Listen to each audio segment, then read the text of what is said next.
Hello, everyone. Welcome back to another episode of Dice to Hitstep.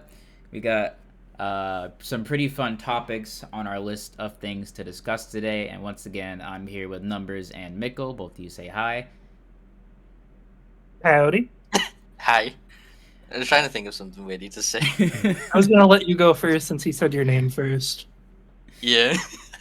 All right, and let's go ahead and get started with our first point, which is ratio discussion. Rooney just dropped a new ratio list, and I haven't looked through it too in depth. I need to check out these changes. So lockdown went from 12 to 14 points, which I wasn't running lockdown before anyway. Like it was already too expensive for me to consider it, I think. Let's see. Tsunami 3 to 7 points. That's probably my fault. I apologize. Okay, no, so wait. It shouldn't even be your fault.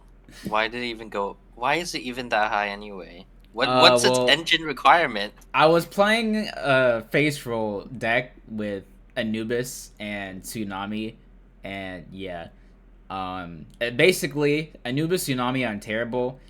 You're taking damage every cycle. It's inevitable, but we need inevitability in this meta. This meta doesn't have it. I mean, like, there's no inevitability here. Yeah, so in a meta and ratio meta, that's kind of strong.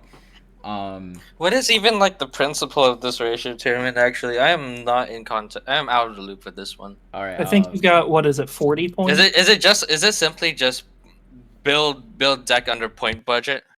Yes. Yes, that is exactly what. That's it. Yep. What's the point? Fun. It's just to fool around. Yes.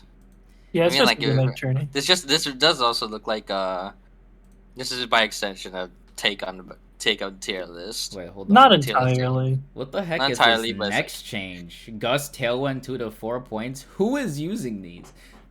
4 point. I tried them in an unleashed. I see Step Salad is. I see Blaze Salad is 4 points each. Let's see. Where's Unleash is okay. Where the hell's Magnaflare? Why is Unleash 4? Unleash is so ungodly bad. Unleash it went from 2 to 4, and then Needler. I played that spell against PG, and he got hit by it like almost none of them, ever. It does nothing. That spell's garbage. At that point, and then at a certain point, you just tank it because It's like, who cares? All right, and then Jackhammer to 9. That's crazy, dude. Jackhammer 4 to 9. Jackhammer to 9. You know what I'm looking at this is like, what's the basis of like? Is there even like an idea of like the fundamentals? He doesn't want you to be able to pin people down. He wants camping to be incentivized.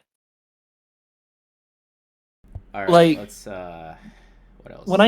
When I see all this, I think he put too much focus on making campy spells really expensive, like Rush at 9, Blink at 10, Amp at 10. Like he's trying to de-incentivize camping with that, but he completely forgot the part that people can just move, that people can just play standard defense. And if you make every single good neutral card in the game super expensive, no one's going to have neutral. So matches are just gonna drag on, and it's gonna be late. It's gonna devolve into you may have liked too many games, but think about why is it even 2 minutes in the first place? Was there anything going on during those times? No. There was waiting. What was up next on the list? Cold Medicine. All Trap and Wrecking Ball. 2 to 4 points. Did you guys just add this in so you could just bash at it? Monsoon 5 to 6 points. Windburst Rake ? Did he forget them? I think maybe he did, and now they're 6. They're 6 points. Shotgun 4 to 5. Skewer 4 to 6. Rage 4 to 6. Diag Beam 4 to 5. Miasma from 3 to 0. Okay, finally. I think we had enough. Wait, all 2 cost to 1 cost, and all 0 cost to 1. You're also modding the game too. No. All the things that all the used two to be costs worth get 2 plus. points. Gets is point. Oh, the cost of points, not the cost of mana. Yeah, these are Yeah, point yeah. costs, not mana costs. Yeah. Flat 40 for Fade away 819 6 to 9 points, bro. I'm What? fine with that. Solely because it's a nerf to shopkeeper. Keep shopkeeper from having fade away. inevitability. I mean, like, why cook? Well, my thing is, I think we've seen what happens when shopkeeper gets fade away in gimmick tourneys. Because Perp in her conquest deck from way back literally used fade away in all 5 decks. And I'm pretty sure she Yeah, I won. think that the rules weren't tight enough there. I tried doing like the pure orthodox way of like no characters have share the same deck, but no characters share the same cards. That kind of worked. I did no repeat cards, no repeat characters. Mm. But But it's yeah, I feel like if we have any repeats, it just defeats the point. Let's see, budget of 40. Budget of 40 should help. Oh, did the budget go to? Oh, the budget went up. Okay, cool. Well, I before didn't it was realize like that. ambiguously 35 to 45, and now he's set it to 40. Wait, hold on. I need to calculate this because if the budget went up, my deck might not be dead, which would be absolutely hilarious if it wasn't. Because I Let me didn't have any check my zero deck. costs in my deck. Let me see. Oh, actually, no. I save points on study now. Wait, hold on. I think my deck is still legal, guys. 1 + 1. I'm doing the calculations like, literally right now. Me too, on mine. I'm also trying to think of calculation. +4. Think of like a typical Chiretta deck. +6. No, I don't even think Chiretta's really playable because Lasso's gone. 7.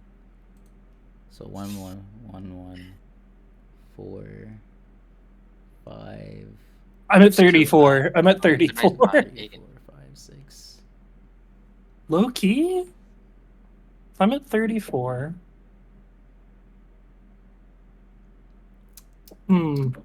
Is there even like an envisioned gameplay loop of this? I could swap Rage for Paragon. Oh, I have 2 7s. All right. What is this? That's the one. That's a pretty big That's Hyper upgrade. Beam. That's sweet. It is. That's... I can swap Rage That's- for anything that's 10 mana or less. Oh, my deck is still legal. Actually, It's still I might perfectly legal. throw glitter in. That is hilarious. 12, 21. Even if he didn't raise the point value, my deck would have been at 36 points instead of the 35 limit. But Okay. My current variant's at 38. Which is really funny. Because I'm running 2 9s and a 10. all right, so my deck is still a thing. That's nice to know, and I have 4 points for leeway now, so which means I can freaking Wonderful. upgrade, man. I can upgrade some of these spells, but honestly, like, You might be able to slot in glitter. I feel like glitter is I could probably good for slot in face glitter roll. because like that is one thing I'd love to have, but like I couldn't afford it. I could probably slot in glitter now, so that's dope. But yeah. Despite Tsunami literally going to 7 points because of I think Twin Inferno and Study were 2 points before, and now they're both 1 point. So the points have moved around in my favor, and then the negative points is helpful too. And then the budget got increased. So yeah, it looks like my deck is still a thing. I thought it would be dead from the Tsunami change, but nope, it's still perfectly legal, which means you can still play face roll in this format. It is perfectly viable. It's going to be the meta. There's no reason not to run There's no way it's not. Face roll is too strong of an archetype to not dominate this meta. Because face roll's a good archetype. Yeah, just like, what's the face roll deck? There's Sweeper, Salvo. Well, it doesn't really need to necessarily be vanilla face roll.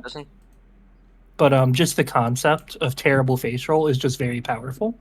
Just in general. I mean, like, you don't even need face roll specific. Well, you could just run so many different kinds of cards. You could also run like a bunch of off angle wides. And just play spam, yeah. Yeah, and basically like The opponent Never can't camp commit. because you got Comet, which is a 2-mana weapon, for one, and then you have melee, which basically says if you try to walk up, basically there's nowhere safe. You literally have to stand in the front row which is any semblance of safety. Basically, I perpetual. have messed around with a few decks, so I think Terrible's going to completely manhandle this meta. Yeah, I mean, probably. like the question is whether people build to win or build for fun. I'm running face roll.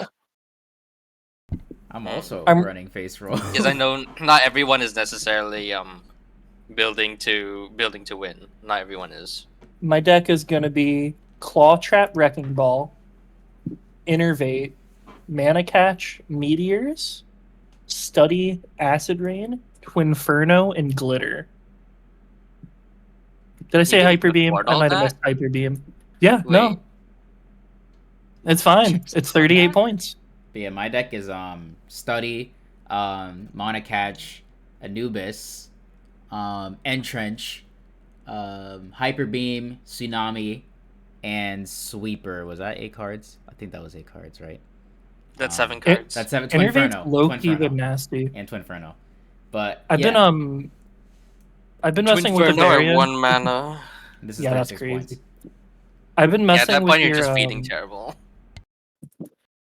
Windfall. I've been messing with a variant of your Root Terrible deck with Innervate in it, and it's been low-key cooking. Innervate Root. Wait, Well, the game lasts long enough for Innervate now? well, basically, if I use it once, just once, that means I got 7 max mana. And there are a lot of scenarios that gets me an extra press, an extra spell, an extra weapon. And that's already nice. And if they start camping me, I get more. All right. I'm running it's very standard to your let me just post it so you can see it. It's Innervate, Mana Catch, Entangle, Auto Double Slash, T. Vine Pull, Bouncing Blade, Backslash, Strangle, Double Team, Beam Crystal. The Beam Crystal tech is so funny because you can do like Auto Slash, Beam Crystal, Double Team. Oh, that's true. You just kick the Beam Crystal into them. Beam Crystal mid combo is hilarious, and it's just good disruption. Yeah, I think you could do Auto Slash, Beam Crystal, and Backslash, right? Yep. The startup should check out. I don't startups. know if it does, but I think it does. What's the recovery on Beam Crystal? It is. Either way, 16. it's really Yeah, funny. you can do that. And it's really funny versus campers. Oh. Any of y'all have any other thoughts about ratio, just as a whole? I think Terrible's gonna dominate this meta. Yeah, I think so too. If anything, I do hope that we probably maybe see some cards go down in cost. Because I definitely think that some cards are like unnecessarily expensive. Like, why is Salvo 7 points?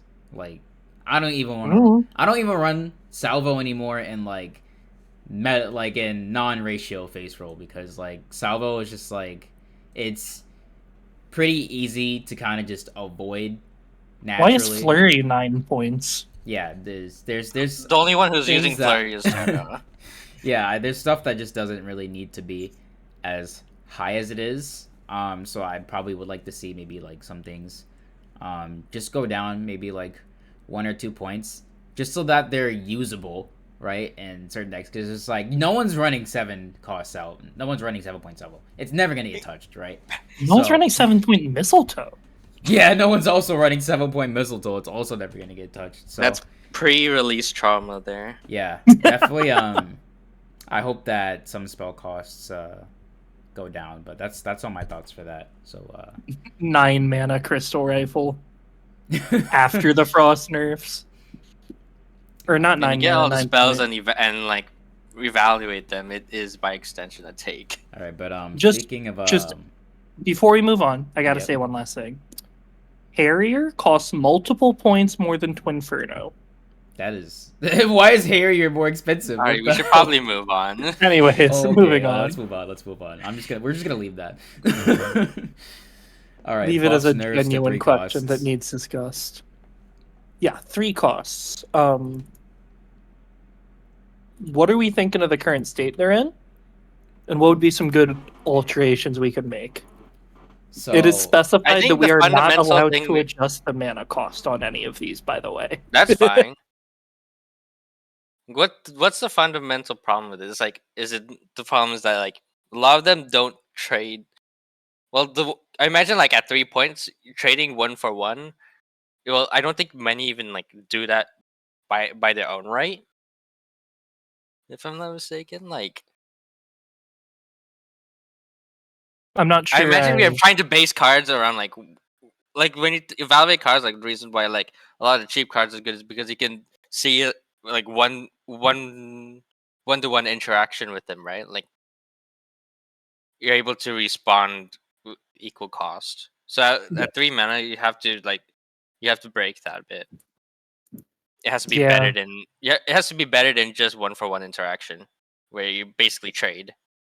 I think the biggest overall issue with 3 costs is they basically force you to run mana gen in a lot of situations, or force you to run basically one deck or a deck of 1 and 0s. Because having 3 costs slows down your cycles a lot, makes it so you can't use your weapons as much. And the big one is you just don't have the mana to like support them. So it's harder to combo into them, and it's harder to like do much after them. Like Acid Rain, for example. That move is mega unsafe. Like I was fighting I was trying out my ratio deck versus index earlier, and he kept punishing me for hitting him with Acid Rain. Like he'd shield the second time on it and just like knife me or something. It's like, oh, okay. That sure Yeah, is you a can do move. that. And that's 3 mana I'm spending to get comboed for hitting it. And like the poison it's applying, what am I gonna do to support that and like enforce that front row? Because I just dropped half my mana on it. I think Acid Rain It also is doesn't such even a come after. no. It's very not plus. Hmm. It's just one of those things where it's like I don't know what realistically we should be doing with that kind of thing. Well, I mean, like at that point, you have to rework the spell. It didn't happen in the PvE, but Windfall, what do you think of Acid Rain? wait, have I told you guys what I did with the acid rain? No? Like what I think the so. suggestion I had? It was something I also did in archetype arguments when I still felt like it was worth making. So it basically it hits 3, 4, 5. It hits 3, 4, 5 away in a small column, and does that to I'm not sure if I decide on amount of times. Let's say twice to mimic current acid rain. So hit, and then they'll have like have like a lot less recovery, so you can extend after it. So basically, Yeah, it that kind of sounds great. functions as it is a functions as a starter, and also well, it can function as an extender as well as part of it. So you can do like Chiretta, do weapon 1 into acid rain, and then Wiener shock, or you could do Chiretta weapon 2. Well, you could do Chiretta weapon 2 into acid rain into triple barrel. Yeah, no, that's neat. I think Mm. Acid Rain's just held back right now by how bulky it is to slot in. Because all the synergies are killed by the fact that it costs 3 mana to use. Windfall, I know you've tried making this work in decks before, both Yeah. in favor and out of it, but what are your thoughts on it? So I have used Acid Rain in face roll. It's actually pretty effective there. Um, I've gotten a good amount of success with Acid Rain on face roll before because it kind of gets people to have to. Well, it covers a lot of area, so it's got good inevitability for that, and then it also gets them to walk into lockdown. Mhm. And Walk potentially into sweeper even. Yeah, sweeper, lockdown, stuff like that. And then I tried playing Acid Rain outside of face roll, and it was so I bad. remember It that. was not even funny. Like it felt like it was hindering my deck. So, like it literally felt like I would have just be better if I just literally anything else that wasn't just killing my cycle speed Like, but it just didn't add any value because it's just like, okay, cool, I poison my opponent, but like I can't get anything afterwards because I don't You can't have even enough like mana. spend mana to. You can't do anything because you out of mana. Yeah. Yeah, and Mhm. this Like you can't put your anti-front cards after Acid Rain unless this you make it like Omega dodgeable because it's one thing. this already doesn't help like the negative gimmicks that you have to deal with when you play Acid Rain, like people walking through it, which this got better with the active frame increase, but it still happens where people just walk through Acid Rain sometimes. And then it also doesn't help that Yep. Acid Rain as well, like you can shield it as well, and Mhm. it it can be pretty freaking bad. So um low key, why don't we just remove the frost synergy and make it by default do 8 poison per hit? I The think frost synergy I think doesn't removing do the anything. frost synergy is makes sense. It does not add anything to this card. Like does not add to anything to how this card works. And Yeah, it then the just increase. I think increasing the amount of poison it does would help. I think the poison's fine. Honestly, it feel like it's enough to matter. I think that's all you really need. You don't even need more poison. Just makes people feel like they want to jump. I mean, it's a big 3 mana we're throwing out. Low key, it Oh yeah. should. All right. Yeah. This isn't a 2 mana this is half your max mana. Like, I feel like it should be a little more impactful than it currently is. Because it doesn't do much raw How damage. long do you stay if you get hit by the? How long do you Like, in front do you stay when you get hit by this? Let's what do you see. mean it does? Assuming both hit, you're basically taking the same amount of poison as Anubis. Oh, that takes more than a second. Because Acid Rain's 12 It's not even poison. it's not even 2 seconds. I'm Acid checking like Rain's how 12 long it poison. takes to. I'm Or no just 12 six poison? poison. I'm doing 12 poison. Checking 12 poison acid rain to see like how long it would take for the acid to pop, for the acid to cure itself. Yeah, it's just like Acid Rain is 12 poison. Anubis is 11. So I Numis have is so very much much better. have trouble justifying that as a or as a 3 mana. Like the thing with Anubis is just like Anubis is 2 mana, right? And then Anubis is significantly harder to avoid than Acid Rain, and it doesn't put you at risk at all. You are not punishing an Mhm. Anubis cast. It's not happening. Like you're not punishing that, right? I don't even Yeah. know if you can counter hit somebody out of Anubis. Like I don't even know. Like it's just so unrealistic to do that. And then also Anubis Kinda covers hit- like the entire freaking screen, basically. Like Yeah, which means it also has good bomb matchup as well. so Yeah. yeah, you know, it's just Clears like back why the would bomb. you run Acid Rain? You can just run Anubis. Hmm. Yeah, I think we would need something big to make Acid Rain usable. Because right now it just doesn't do anything. I It think doesn't even combo. I think So you I can't think do it's fine not comboing if we up the poison. that. Or maybe just make it do 4 damage instead of 3. Make it a little So the scarier to spell has no shield. purpose, eh? Make it a little scarier to shield. Because right Hmm. now shield like why not? I mean, I think that wait. about covers What are you Acid Rain, though. suggesting? Like, make it true into itself? No, make it do 4 damage twice instead of 3 damage. I feel like if you sure. I mean, like Just if you make it a want that, little I more think you'll need threatening. 5 damage. That might be a little excessive, but it might be fine. It's hard to say. I think I always am of the opinion that we should take our steps slowly with this kind of thing. Oh, absolutely. We've But I think seen we a could lot of. definitely mess around with nixing the frost synergy. 8 poison per hit, 4 damage per hit. Hmm, I think that would be interesting to test. Windfall, possibly. do you think that would get you to use it? Um, it depends. I'd have to try it out to see Yeah. how much I like it. It's also Um, pain because like it's inevitably going to be good in face roll because it's a giant area and usually the way you handle face roll cards is being in the back so you can react to it better. But then like acid rain makes that difficult, so of course it's going to work. well, yeah, Those are going to work to put it's in already good in face roll. face roll right now, so this would make it That better in wouldn't face roll. do it. It So you need wouldn't to change a reduce its ton of its face use. rolly properties. I don't think it would change how it's used in face roll though. It wouldn't change, but Like, definitely be I'm better. fine with making it a little bit better in face roll if we make it actually be usable outside of it. Okay.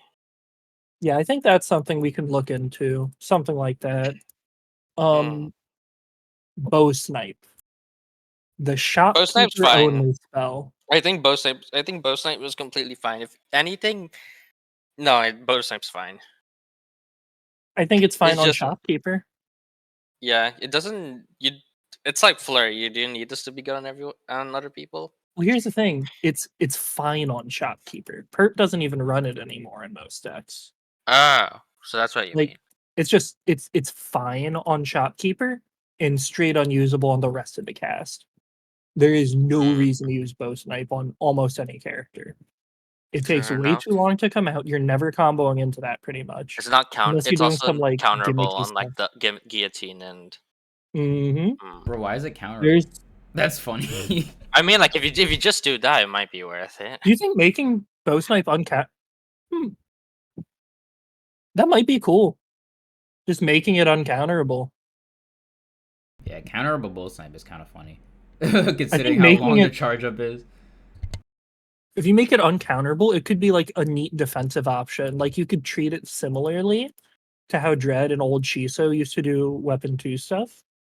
Mm. Weapon Except 2 into you're shield. probably going to be taking the hit. Mm. Which I think is fair. I think that But you would can just just straight up tank it. That would feel like 3 mana at least. like you're chunking them for 16. It's big damage. I think making that uncounterable would be really neat. It would give it a really interesting use case. Yeah. If Okay, it's too good, you could probably reduce damage, but honestly, let test me that let me first. actually keep a tally of these, and maybe we can try some mods to test I'll, these. I can make them after the session. Cool. I Let got a lot me. of modding to do today. Let's actually. Oh, can you hear me? Okay, you Yeah. can hear me. Yeah, so yeah, I'll actually just do that right now. Even. Hold on. Okay. Collapse. Um, collapse used to be considered good. um, 24 startup with a massive visual cue I is feel like pretty you could rough. probably bring it back to 22. I don't know. I don't want it to be too overwhelming either, but I think we're in a meta. We're I think having it's like collapse is when it came out. Like collapse, I thought was bad, but the reason why I felt like it was good anyway was because the visual cue was so bad. having inevitability could be nice. It's the visual cue is enhanced since, and now it does, and now I feel like it's not as good as it used to be compared to introduction. Oh, we got another update on we What? got another what's it called? Ratio update. Oh my goodness, another one? Just There's no dropped. sense of direction. Oh my lord. Lockdown up to 16. What the hell? Why? Study to 5. All right, you need to. Oh, he Swallow freaking made Spear to Entrench 4. cost more. Entrench. Warp Raise up again. These are What is your vision? You need Earthquake better to vision. 9. Starfield to 10. My deck is still Earthquake legal 9, though. Oh wait, Magna no, Flare to 8, study to Starfield 5? 10. What the heck? Dude. Okay, so I'm gonna have to Everything is change my deck a expensive. little. So I'm gonna have to remove glitter. Oh my lord, everything is so expensive now. So I was at 38. If I. Alright, anyway, but we can't go back to this. Yeah. Alright. Yeah, just- Abomination. Anyways, No sense of direction. Alright, this so is acid accurate. rain, 4 damage, 8 poison flat, and then bow snipe uncounterable. Yeah, let's look at what's next. Collapse. What do we think we could do to collapse? How much damage does it do right now? 7. I think it's like 7. 7. Like the thing with collapse, right, is that like, yeah, you'll probably be able to hit it a decent amount of times unless you're fighting somebody with like good reaction. Because like, I will dodge collapse straight up, but Yeah. I understand not everyone's like that. And then with some added mental stack, you should be able to get collapse to hit. But it's just like, Okay, collapse You hits. positionally Yo, compromise sick. You yourself just to make did it work. 7 damage for 3 mana. Like, and then is the I most think you're gonna ideally take it's off of a supposed to be a collapse combo combo is like starter. 20. Like, this has always been the case with it, where it's just like any collapse combo is probably not doing more than like 20 damage or something within the 20s For your range. big 3 mana. Yeah, for your big 3 mana, where, you know, it's just like I could just run other stuff. Like, I'm gonna hit you with entangle, and then you're gonna take 30. Like, you What know, damage do you think would be fair for it? it could go to 8. I don't know if that'd be an issue with bombs. But Yeah. I honestly, Low key. I still wouldn't run it at 8. I'm not gonna lie.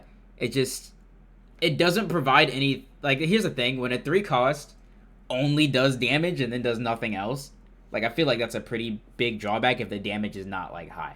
Like, hyper beam does only damage, right? But it does 15 damage, right? And then The big chunk. Twin Inferno only does damage, but it can do 12 damage, right? And it can also leaf flame.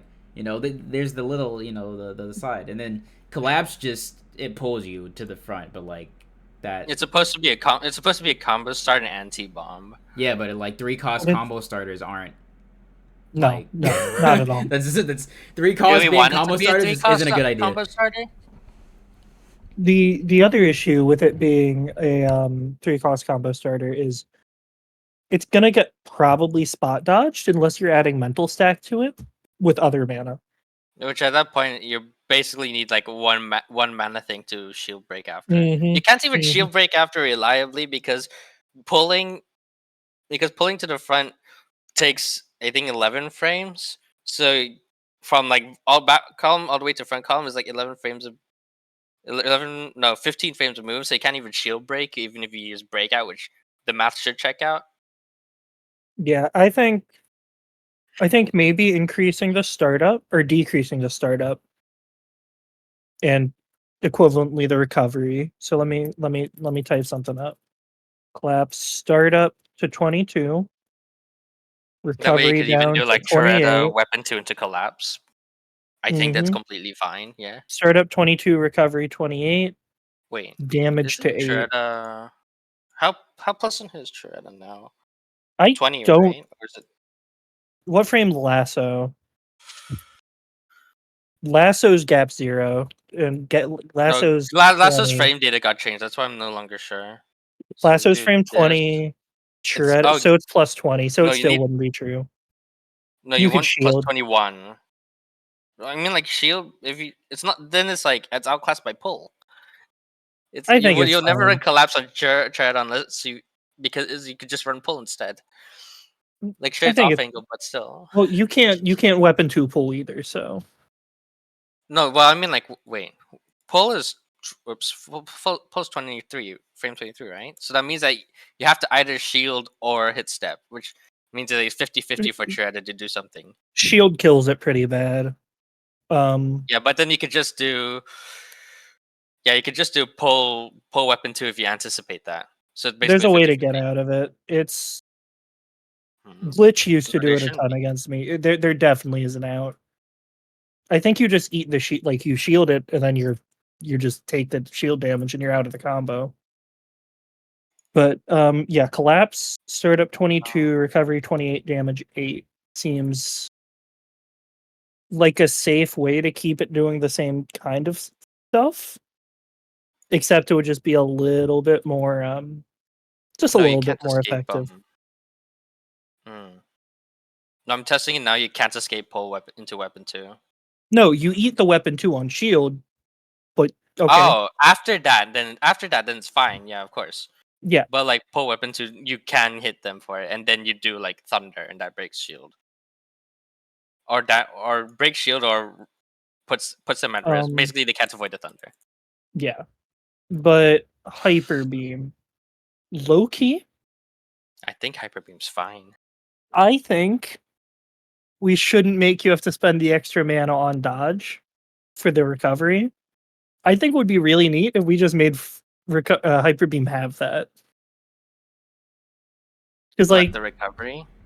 spot dodge changes the recovery on it, right? Yes. Yeah, because you anchor cancel. Basically, dodge overwrites the anchor. Like just give it that kind of frame data anyways. For honestly, I think it's fine how it is right now. No, purely because it does. otherwise 15. you just have Gunner doing weapon 1 hyper beam, weapon 1. Hold up! Oh my god! And Weapon you one. have like 3 right. Do you have what's it? Air rifle, crystal rifle, hyper beam, Okay, that's fair. Yeah. compass. Windfall, you're the Yeah, one who uses you're them the basically most. making Gunner like eternally laser spamming. If you think it's fine, I take your word for it. It just now that it does like so much damage, like I think that makes it a bit more worth running, despite the fact that you could camp it with traps. It is But just like, eviscerating shield too. yeah, and then on top of like you can shield 2 hits of it at max, and then you have to eat the third one. Otherwise, you are getting shield broke. And if a deck's running Hyper Beam, it's probably killing you if it's shield breaking you. So I guess we can keep Hyper Beam as is. I'm fine with that. Yeah. Oh yeah, you can't shield against hyper beam or you take direct hit. Yeah. Next up would be Innervate. I think Innervate's in a good spot.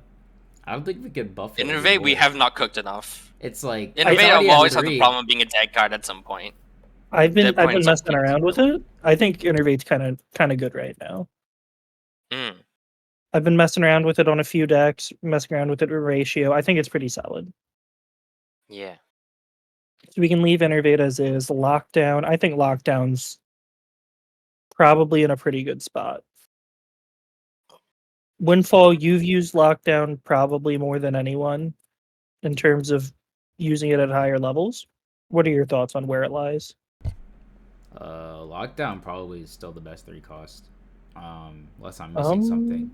Let's see. What am I missing? Rag is the only other. No, I think Lockdown's better than Rag. No, Lockdown's. I agree. I'm saying that's the only other thing. I think for all the cards that are fine, you're going to realize that they don't need other cards to support it. Yeah, I think Lockdown. You're going to see that be the case very soon as we talk about this. Lockdown does more damage than a good amount of 3 costs, and then also breaks 4 tiles, which is enough to completely swing some matchups in your favor. So like, and you can push slash into it. Yeah, and you can combo into it, and then you have to reflex out of shield if you want to shield. Yeah, and then it also like it enables Starfield, which Starfield is absurd with Lockdown, right?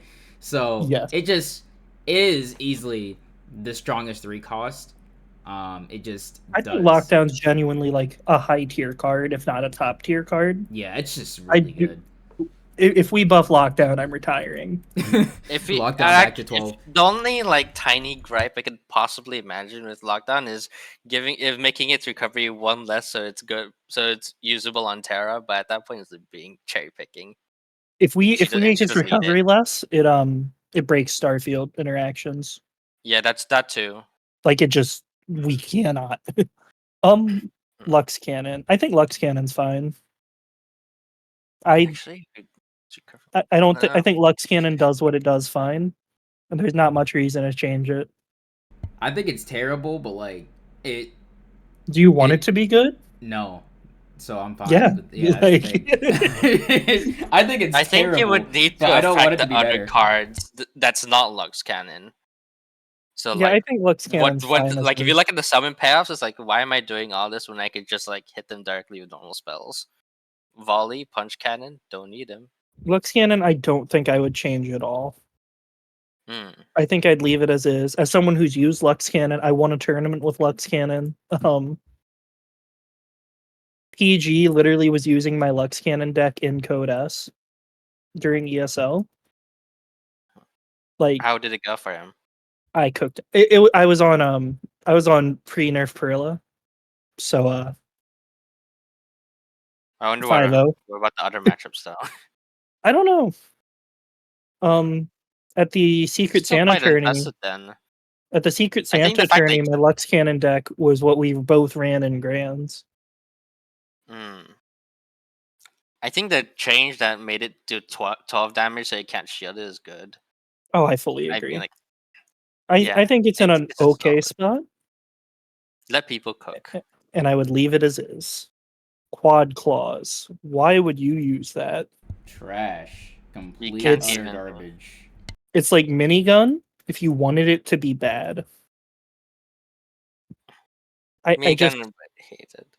Honestly, Just full revert that. Just full revert quad. Well, No, you can okay. full revert card clause, no problem. But now we're Technically, the trying to request- do this without. Technically, the request was to keep them all at 3 mana, but quad clause isn't a 3 mana. It's a 2 mana that was forced into a 3 mana roll. It was I forced don't to be think it was something it wasn't even meant that to be. good earlier either. No, people got mad. It's not even. It's not monster. It's not like. It's not matchup killing. It's not matchup killing anything. If it's killing your, if it's killing your deck, then that's a problem with your deck. Yeah, I think quad clause is fine. Was fine. Yeah. Do you The think problem it's? with your deck because you can't even 1-for-1 reliably on it. Do you think you can make quad clause work at 3 mana even? Like, is that Trying workable? to think of it. So need to be 4 shots that Eject 2. doesn't. I mean, like It'll at that point, just make it say shuffle. Make it shuffle 4 times and just crank up their shuffle timer. What would you even do? Make them shuffle 4 I'm trying times. to think like what I think it's like we don't the only like guidance we have in terms of like design direction is what has happened to the card is another thing. Just make it Like, honestly, just make it eject their whole deck. Not even shuffle. Make it eject 2 per shot, so they just have to sit there and watch their freaking deck disappear, dude. You have to sit there and watch their cards just disappear. Considering it's 3 mana, sure, why not? Yeah, then make it do extra damage if they shuffle during it. Like I'm thinking, like you probably want to make Make them get maple wrapped if they try and shuffle during it. You know, you Maple could wrap potentially plus like take this a completely different direction. Make it deal damage based on your card count. Oh my goodness. Card count minimum of 1. I think we should just revert quad clause. Yeah, just revert it. Like, it should just get reverted. Like, it's not a 3 mana. I'll It's not what it is. I'll try to earn. Wait, no. Is card count even like a stat you can access in duelists in modding? But yeah, ideally we would want to revert it, but trying to follow the rules, it's like no. Rag not is like this. perfect as is. Ragnarok is a perfect 3 cost. Yeah, I have no Agreed. issues with Rag being what it is. Would you agree with that, Windfall? We can kind of just skip Rag. It's just in a great spot. Yeah, I agree. Salvo. The issue with Salvo is I don't want to make it kill new players' enjoyment of the game. yeah. I don't want to make it's a it problem with face roll in general. overly. Child homicide. What do you think of, again, Windfall, as our resident face roll cooker? What do you think of a Salvo currently? Yeah, I mean, it's not good because it's the fact that you can easily frame walk it is like the biggest issue with the spell's viability is how easily frame walked it is. Because having the ability to completely like it, you know, it covers technically the entire screen, right? But then it's just like not really because you just walk down and then you walk up and then it's not hitting you. And being able to completely avoid a spell on reaction by just moving is like really bad.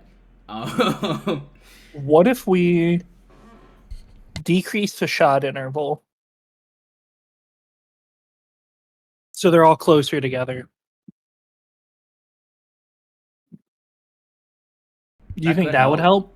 That could help. At least make like, it so even if it's frame walkable, it's harder. It adds some mental stack. Like the problem is like what is this doing? Like how do you layer this? How are we expecting people to layer this without besides face roll spells? Because you don't want to face roll. If you don't want to face roll, then it has to be good at not face roll things. You know what? We could leave it as is. Make it pierce. I don't even think no it would structures. Help, honestly. It would just like I don't think the structure matchup is that important to where somebody would add salvo for the piercing over the other piercing spells. Like, it will probably be running like 7 other cards that can ignore summons entirely. So yeah, but like we have Rake, we have Strangle, we have Flurry. We don't need salvo to pierce. At least You could make it pierce. I'm saying it wouldn't. Also, you're matter. probably like running sweeper, glitter, lockdown, which none of those care about summons. How about we make it pierce and decrease the shot interval by, say, 3 frames and see what it looks like? Hold on. Let me just send the early one to you guys so you can test. We could test as we Yeah. speak. We'll do salvo, pierce Oh, plus it's decrease fucking shot 8. interval by Wow, 2 to that's 4 11. frames, Doesn't feel like depending on 11. how it looks like. And I think that would make it at least help with mental stack. C's, I don't know. San's retired. He's the only one that used that. I guess Perp uses it to good effect on Shopkeep. I think But C's is fine, Yeah, I think it's but alright. it's not. It's just a matter of like it does what there's it certain does. strategies for it. They can be effective, but it's definitely not like Siege is very much something you build around. Yeah. Mm.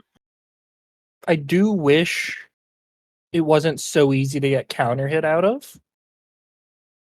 Because you just dump 3 mana and you get shot, and it's like, oh, okay. That sucks. I feel like it definitely has to counter hit, otherwise you could just stand at the top. Why don't we just make it come out of the opponent's side? Like start it. Oh no, that would take. Then Yeah, I just realized. I realized the Yeah. issue that as soon as I said it. Yeah, just leave it as is. I don't think it needs changed. By the way, feel free to try the salvo thing I posted in chat. Oh, is It's that also everything? includes some of the other changes. Yeah. Just drop that in spells. Yep. Cool. Thinking of C's, what's it doing now? It's being used in STD. Oh, I mean, like I've seen some people use. I've seen it using. I mean, like maybe I'm not sure if that's just pet decking. That's just like thinking of the pet decks, though. Yeah, I mean, if they're trying to use it on other stuff, it's not working. Mm. It's just not gonna work. I think It's part just of it is not like doing well. Sans is basically playing like grappler, yeah, where Yeah. he's like, and that's why it's working. It's just a rock solid defense. Let me see what else we got. Okay, yeah, that reworked salvo looks neat. Okay, let's roll with it. Um, Spear wave, you'll need to rework spears. Can we skip that? yeah, spear wave would need a full spear rework. Yeah, sweeper. I think sweeper's fine. Yeah, I agree. Honestly, face roll kind of made me like look at sweeper differently because like I don't think anyone was touching sweeper before that. Or at least No. I was Sweeper, never well, seeing. if you see sweeper in a deck, that's like a bad sign. Either it's a poor kid, or it's face roll. Yeah, like literally, Um, like I tried sweeper and face roll. And I'm just like this deck isn't really meant to like be amazing. It's mainly just to, it's mainly just for like pointing out how like dumb mana generation it can be. But sweeper ended up like actually being kind of good because people would like try and walk up front, and if you're in the front, you cannot react to sweeper. You're getting hit. Yeah, Like that's like it is very hard to avoid. But the thing is like if okay, you have sweeper by itself, then you don't have to even shield or dodge sweeper. You can literally walk around it. But like if you have to walk up and deal with sweeper, you're getting hit, and it like the can palette chill interval break is you. 4, so it hits the front at 16, 20, 24, 28. Doesn't sound that bad, but then like you're reacting to if you're trying to react to individual shot, you reduce that by 10. So basically, yeah, if you I try think to sweeper's yeah, pretty good. Tsunami, which is like 6. You're not reacting to frame 6, 10, 14, 18. I don't want tsunami to be good. Like Wait, in its current state. we're not changing sweeper. I think sweeper's fine. Yeah, I think it's fine as well. Eh, okay. As for tsunami, I don't want it to be good. I think we need a whole rework for it. Like my issue with tsunami is that like it's very campy. It's just I'm going to de-incentivize interaction. That is all I'm Mm. going to do. I'm going to sit here and punish you for moving towards me. If I'm holding it, have fun interacting. And if you don't interact and can camp me, it literally is a brick. I think it would need a full rework. What would that full rework be? Also, I just Low realized key, the image. Oops, go ahead. low key, increase the pellet interval by like 35 frames. That's not how the spell works, though. Oh yeah, no, because it hits per row. I think if you make Hmm. it so it hits the follow up row after a big delay and make it more set play, it could be neat. Wait, as in like. Like it hits first row, it doesn't true combo into itself. So basically, you want. I So it would hit guess. first row, then wait, then hit second, then wait, then hit third, then wait, then hit fourth, then wait. Oh, okay. It would just be more set play rather than what it currently is. It's just an It's idea. interesting. It's certainly But interesting. my thing is, as is, I don't think you should run Tsunami. I don't think I you don't want. You like shouldn't what even make Tsunami it good is. as in its current state.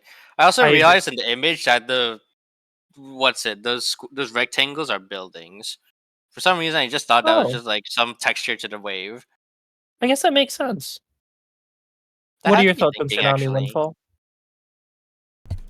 Tsunami is like I run it in my ratio deck right now, because I can kind of just get free damage off of Anubis with it. But like in a proper face roll deck, like Sweeper kind of covers the whole, like Sweeper and Lockdown already cover enough the whole thing with people just like, okay, I want to hit people for walking up. Lockdown and Sweeper cover that really well, except they can also hit people that are sitting back as well. You And also have to wait. Go on. Sorry, yeah, should interrupt your but cooking. like Tsunami, like anybody sitting in third column or fourth column just probably isn't getting hit. And even if they do get hit, it's just Yeah. like, okay, they get hit in third column, like sick, you did 3 damage, good job, 3 mana, 3 damage, right? Or Yeah. so Tsunami backstab for 9 damage for 4 mana, and that's probably all you can't even follow up after that. yeah. So I think that like there's better options than Tsunami that covers what you would run Tsunami for. So I think Thing is it's also. definitely a bit of a pointless 3 cost right now, in my opinion. You also Numbers. have to think of it like this, but like Salva and Sweeper deal damage, and you're okay with it just stealing damage. Tsunami, you're pushing and hitting. You're not dealing as much damage. You're pushing. You clearly want to follow up with something, but you can't because it's 3 mana. What are your? Do you think you could do that with Tsunami? Mod that in. Mod that in, but it's like the nuance of that is so specific. I could potentially do uh hmm. What is the interval you're thinking of? Like I what don't gap have should be into any clue. itself? It could. I don't know. I don't want it to be true at all. If Into it's true, itself. if it's not true into itself, then wait. Let me just try having that You in can for make it now. like gap 5 into itself or something. Mhm. I was thinking of doing. I was thinking of doing basically making it start at far away, going to 2 the way, and pulling instead of pushing. Basically, just reverse the order. Um. Yeah. No, that would be cool. I'd be fine with that. I think that would be neat. Yeah, because though the thing about it is also like this is like And it would this also is incentivize what's it, interaction. one step from Eden. Yeah, it would. Although at that point you probably might need to make it a little less plus, and also how would that? No, if, in the context of what's it? What a 3 mana should be doing. I'm No, fine with that. collapse. No, in context of collapse. No, it still has a role. It's non-position dependent anti-camp, and the way to handle it is to stay at the front.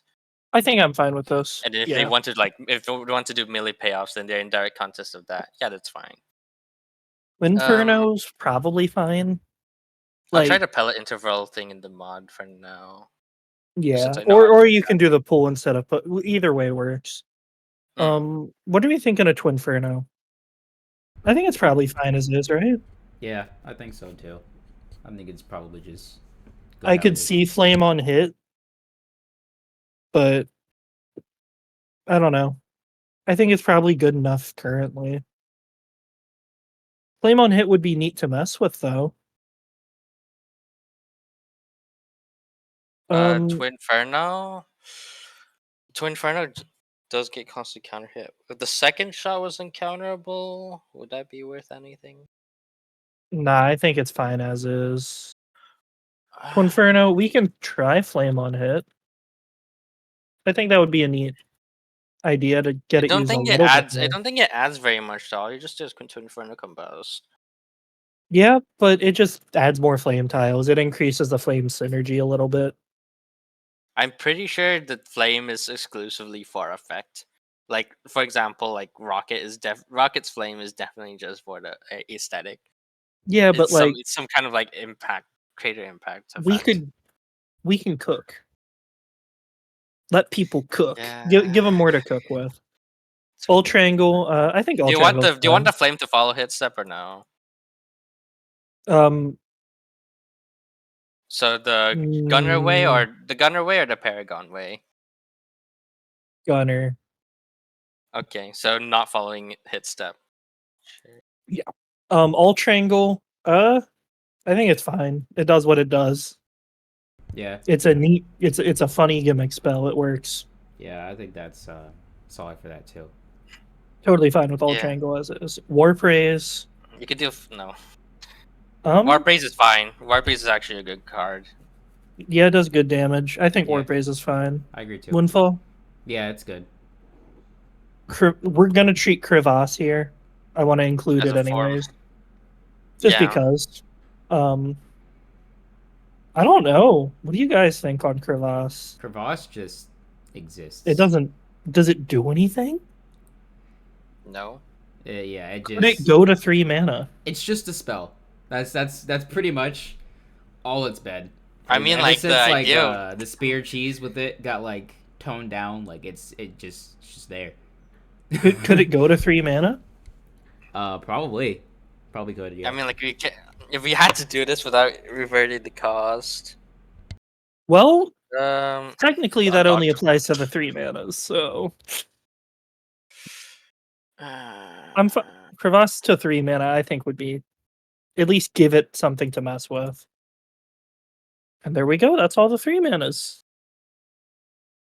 I mean, like, no, it's. I mean, like, then it's just like back to where it was, except it deals more damage. But who cares about the damage? I mean, 4 mana. Actually, no, I might. It's not doing anything. 3 mana 13. I guess it's unshieldable, but you're not shielding that in the first place because it applies frost. Yeah, I think we're fine with it. I think 3 mana's a start. So yeah, that kind of covers the 3 mana. I think the main design flaw with them is that if they're neutral cards, you're probably having to apply extra mental stack by spending other mana. And at that point, it's basically not a 3 mana anymore. It's a 4 mana. So it's like, you can't really do much off it. Or if it's just damage, you're usually outclassed by just combos.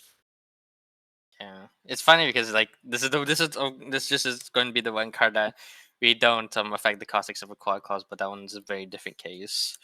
I mean, like, Quad Claws is different. Because Quad Claws. No, it's actually the same thing. It's like you made the card cost 1 more than it used to be, and now it's not playable anymore. Some crevice is kind of similar. Well, some crevice is always 4. Why did I think it was 3? More. No, it's because I'm trying to crevice was always 4 mana. I'm sure. Was it? Yeah, it was always 4 mana. The idea, I think, the legit original idea was for crevice to be followed up into Purgatory, and that was like a mix-up. But in the end, that doesn't do anything. Yeah. Windfall, do you have any closing thoughts on I could make it start from the other. I could make it start from the other side if you like. I think that would be neat. I'm fine with that. I think the changes that we went over are solid.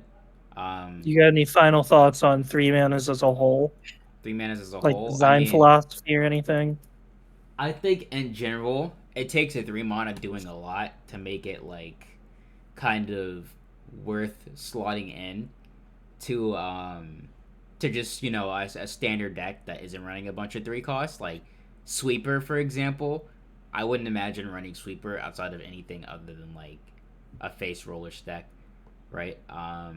Stuff like that, it's just tough to try and get them to have value without making them like dumb. Because we've seen what happens when they do have value. Like we see Lockdown, right? And Lockdown is kind of dumb, but it has value though, outside of being paired with a bunch of other 3 costs, right? Or the whole face roll archetype. It has value outside that, but it also has to be really strong in order to even be able to achieve that. So it's just thing is like if it's too good, then if it's too good, then it's like then it takes the skill out of the game. But then you don't want it to. So it's like how do you make a card that makes it difficult to express much out of it to. I mean, like in that sense, Ragnarok is is probably, in my opinion, the best designed 3 mana card of all time. I agree. Because you could think of like the different ways of interacting against opponents with it. You use Ragnarok if they leave a gap open. There's a lot of things. I think that was a fun topic. I think so too. Meme decks that work. Someone basically brought up the topic of more like silly kind of gimmicky decks, and specifically those that actually function. I know a gimmick deck that functions. Is it called Face Roll? Yep. I hate that you're right. It is a gimmick deck, but it is literally the prime example of a meme deck that works. Face Roll, you mean? Yeah. It is a deck that does not look like it should work, and it works anyway. You made it as a meme to like trash on Mana Gen, right? At the start of season 2 to show off Mana Gen being stupid. Yeah. And then it just actually was good even after the nerfs. Yeah, that's the thing. Like I'm just like, oh, Swallow Spear's nerf. Like, all right, Face Roll is dead. Then I played Face Roll, and it's like it's not dead. It's actually still good. Like it's actually the whole. I'm just like, okay, it's stupid because there's 3 Monogen spells in the game that are all really good, but then you take one away, and it's just like, okay, it's actually Study. That is kind of like it's 0 mana Study. Crazy. That's kind of enabling Face Roll because it's like, okay, I have a 3 cost in my hand. I can't pay for it. I can cast Study, and then I can pay for it, right? And the best part is, right, is that in order to cast Study in the first place, since it has the whole startup, the super long startup that you can easily get counter hit out of by like pretty much most characters in the game, on reaction, in Face Roll, if I cast Sweeper, 95% of the time, people aren't punishing Study after that. No, because they're too focused on dodging Sweeper. You can't even cheat Study with Anchor Cancel. So it's more like it in the archetype, like it's very easy to set up actually getting Study off, and your opponent, whenever they choose to attack you in a deck like that, like if they miss the timing, they could easily be eating Sweeper, and then they're moving, so then they hit step and they take 12 instead of 8 from Sweeper. And then they might get hit by something else. They might get hit by Lockdown, right? The damage output of the deck is also surprisingly high as well. Like, if you mess up against Face Roll, like, you take damage. It actually hurts a lot to... Don't get shield broken. Yeah, Face Roll actually has a high damage output, which is funny. I've had 30-second games on Face Roll. Yeah, it's just so much better than it deserves to be. Let's think. Ultrangle, I guess, counts as a gimmick deck. Is Ultrangle viable though? Like nowadays? I don't think it's I think it's about as viable as it's always been. Well, Perp has won tournaments with it in the past. I Like, it think definitely used we definitely to grown be from viable. that. I hope you guys have grown from that. That's The what I thing mean. is, right, Like, is like O ha- Triangle is ever since they added the indicator for where O Triangle is going to land, I just stopped getting hit by it. Because that's I used to walk into O Triangle because I would forget where it was.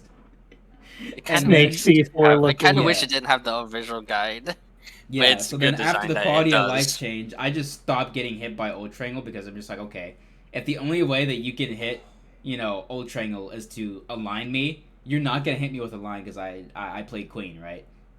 So it's just Yeah. like, yeah, it's not happening. So every time I fight an O Triangle deck and they're trying to align me in O Triangle, I'm just like, okay, I'm just gonna stand, not where you can align me into O Triangle, and then I'm also gonna like put a chess I piece think down. these days they magniflare you. Yeah, they Yeah, can. that They are can aligned. Magnaflare unless I have a piece down. Then they have to break the piece before they can Magnaflare. But but if you're not playing Queen, you do have to worry about Magnaflare. Yeah, but you could Does also Bonk put out the Hazel count fire. as a gimmick? What? Does Bonk Hazel count as a meme deck? I don't think Wrench so. Hazel? I feel like that. I feel like that's like a play a viable deck. Re- Yeah, so I is mean, like Faithful. it's just going to I feel like it's I just guess going to that's more raise of a it one combo direction. engine. Basically, there's yeah, it's combo deck really. Yeah, it's I simply would know like it's because a I combo founded deck it, based on Hazel W1, which but I it think doesn't is I take don't too think it's a much to meme. find to make. Hmm. Um, I'm trying to think. Are there any other? Well, wait, why would Bonk Hazel be considered Wrench Hazel be considered a meme deck? Have you? It's Wrench. That's I all I Yeah, mean, gotta it's like, really say. wrench. It's Wrench. Wrench. is it just too linear? Wrench. No, but like, No, it's just because Wrench as a concept's just kind of a meme. Dude, a line fade away used to be a I funny meme guess deck, because like but you they have the killed it. summon set play character instead just go do Bonk. melee damage. She just beats you to death with a wrench. It's great. Hmm. Are there any other like kind of like meme gimmick decks that are like You think usable at it's all? Okay. So I've heard people talking a lot about it. What is oh, the Slap Shiso deck?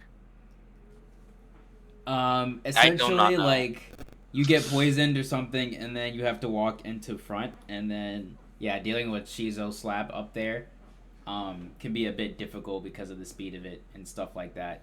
That Is is Slap that's Shiso really real? Basically, only you knowledge check them for having a cooldown of 26, so you get to like deal free damage because he didn't know whether to shield it, to dodge, or to hit step it. yeah. Is Slap Shiso real? Does it function? I think it probably No. functions until you fight it like a bit Fight more. it a Like couple In other words, it I sessions. think doesn't. it just dies In to, other words, to it doesn't. It veteran has a knowledge. lifetime. Like I think as soon as you get used to fighting it, it probably just stops working. Like just flat Okay. out. Because it's just like, okay, you're gonna know like whatever is causing you to have to walk up, like once you figure out how to get around that, then it's just like, okay, there's no slap anymore. Sandwich has a pretty neat Also, Zenith like, Gorilla deck. Sandwich wanted me to fight that. I have to play against them sometime. It's pretty interesting. is it like It consistent? works. Yeah, no, it works. Hmm. What they do is they cast they do weapon 1 walk forward zenith. And that reduces your like movement to 2 axes generally. Hmm. And you have to try not to get tagged by like backstab or dark grasp into it. Mhm. And if you're in the other axis, you can just get weapon 2'd into Perilla combos. Hmm. They also are running inverter on it just to make it harder to dodge. It's definitely, I wouldn't call it meta, but it's a neat concept, and I think it functions. Hmm. It's definitely worth discussing or bringing up at least. I guess STD Seed. counts as a gimmick. Seed maple, pure seed, Your where seed combo. you somehow gamer your opponent into a full wrap combo of 100 damage. Do those still work after the spear nerfs? They still work. There's no reason why it Wonderful. wouldn't work from after the spear nerf. It's just really hard to hit. But if you're a gamer enough, it works. I guess that's fair. It probably sucks, but it's funny. Hmm. Yeah. I think that about covers it. I think what defines this particular seed high roll is when you run rocket. Yeah. Yeah. No, you're right. Because if Um, you're running rocket, there's yeah, okay. you are just high rolling. Meme decks. Deck order true. What? Deck order true is like basically making the worst experiences consistent. Worst experience of DoE consistent. Yeah, Always, I get you to always roll have the the same correct face roll combo. combo every time. And it's Okay. also like optimal at face that roll point, why combo. even have cards? Why Step auto not on just like shuffle. have like Step auto and shuffle? Yeah. Like I'm quitting. I think nothing else needs said on that topic other than step auto on shuffle. Wait, that's the thing, right? I Is think like, is step out on shuffle that bad? well, you I can can like shuffle whenever you want. So, and you're always gonna top deck oh the yeah spells that you you want. basically have your best neutral game at all time whenever you need it. You could And you like step You always auto have your best extenders immediately after. and it's into the Technically- perfect high roll every time. literally technically you could be running a 6-card deck because you would never need to care about the last 2 cards because you could shuffle early. Yeah, no, you're right. So you could literally Basically, just everyone's a grappler. Yeah. yeah, it would be a mess. It would be a complete mess purely because it's just like you would just be able Everyone to run command grabs each some other. broken spell combo, and as soon as you do it, you just shuffle your deck, and then you immediately have that again. Yeah, there's a reason deck order isn't set to true. There's a reason we don't do that. At least But- we are aware of that. Why do people pick their mains?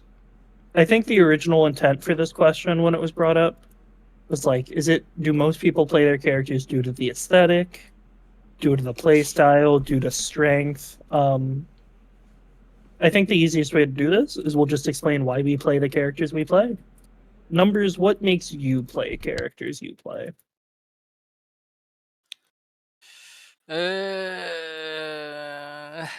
Shit, I don't know. I feel like, man, I really don't know how to answer that one. I feel like I should know because I don't branch out very much. Is there a reason you originally picked up Terra? I think if there's any pattern at all, it's basically like the linearity or strictness of the game plan. Because I know Terra was basically doing what is essentially a wrench build, where he's like weapon 1 into spell into weapon 1 into spell, weapon 1 into spell. In a way Because that it was like a promotes a lot game. It more was a game. mastery, though. Well, now it's I can't. Well, it's part of the reason why like Terra's weapon, where Terra's terraform is not so generous anymore because it did that basically made this order agnostic deck, Yeah. and then like I feel like what gets me interested in particular characters is like when there's like a game plan, it's like you're able to build around able to build around that principle and develop more around it as you uncover as you solidify your experiences with it. So I guess the way I can phrase it is like strategies with a lot of depth that are more character specific. No, I wouldn't say that. It's more like strategies that are linear, but you're able to uncover nuances out of them. That In a makes way, sense. basically, like back then, I don't know. My deck was basically just combo starter, well, mobility and combo starter into weapon 1 spam. Weapon 1 spam because that worked and that was actually good damage back then. 30 damage was surprisingly good, better than normal way back then. I guess that makes sense. Windfall, why It do didn't you say play good. your characters? So I started off playing Dread. Back when I think I first played in the April playtest, and then I played exclusively Dread Worm there, and then when I got into the alpha test, I also played Dread Worm at first as well, but Dread Worm back then was so bad Dreadwine was terrible. Yeah. So I eventually tried Queen, and I enjoyed her quite a bit. And the thing is like as I was playing Queen, I started to like develop things like tech and like strategy, and then it was kind of like the character is just getting better. Like every single day I was playing her, and I'm just like I just kept finding more and more stuff, right? And yeah, that's kind of what made me like the character a lot. Is like I was just finding so much cool stuff I could do with them, so much set play, strategy, all that shenanigans, and it was super awesome. And yeah, and then eventually I'm just like, okay, what are like the strongest like competitively viable decks I can make for the character, and that's kind of what led me down the road of making the famous decks that she's known for running. Um, and then Terrible is at a similar spot where I'm just like, I just started playing Terrible like kind of just because like I wanted to try the new characters out, and I ended up liking Terrible more than Perilla, so I was playing Terrible more, and then after after the Perilla nerfs, I actually started like labbing with Terrible because like the Perilla just made me not want to like even bother because like it was pointless to really lab anything because it would just die to her web camping. But but yeah, now it's just like it's kind of like how it was with Queen, where I'm just finding stuff constantly. That's like kind of like super sick with her, and it's making me have a lot of fun with the character right now. Just finding a bunch of new techniques, strategies, set play that I can do with her. So yeah, that's kind of why I'm just having fun with it right now. Makes sense. I Mm. I think generally there are two reasons I'll play a character. One, if I like the way their game plan looks and aesthetic looks. Like initially, I played Shiso because I played him in One Step from Eden a bunch, and I Mm. stuck with him because I didn't know how to play any other character back at the start of the October demo. Mm. Eventually, I fought Shuix, and he cooked me on Violet, and I was like, "Huh, maybe I got to try that." Picked her up, played her for a long time, very long time actually, Still and then do? she got still some, and then she got gunned into the ground, and I like my top tiers. So I think after her I played Shredda for a while. And then she got nerfed and also meta developed and she got worse. So I stopped playing her as much. Around then Perilla got introduced and I was like, I want this nerfed. So I'm gonna play this till it gets nerfed. And then I played it till it got nerfed solely because of its strength, nothing else. I literally played her solely for the desire of making her worse. I just wanted her nerfed because I hated her being That's in the twisted, game as bro. is. I hate her. I Bring get she was really strong. She was strong at the time, but that's twisted, bro. S tier hater energy.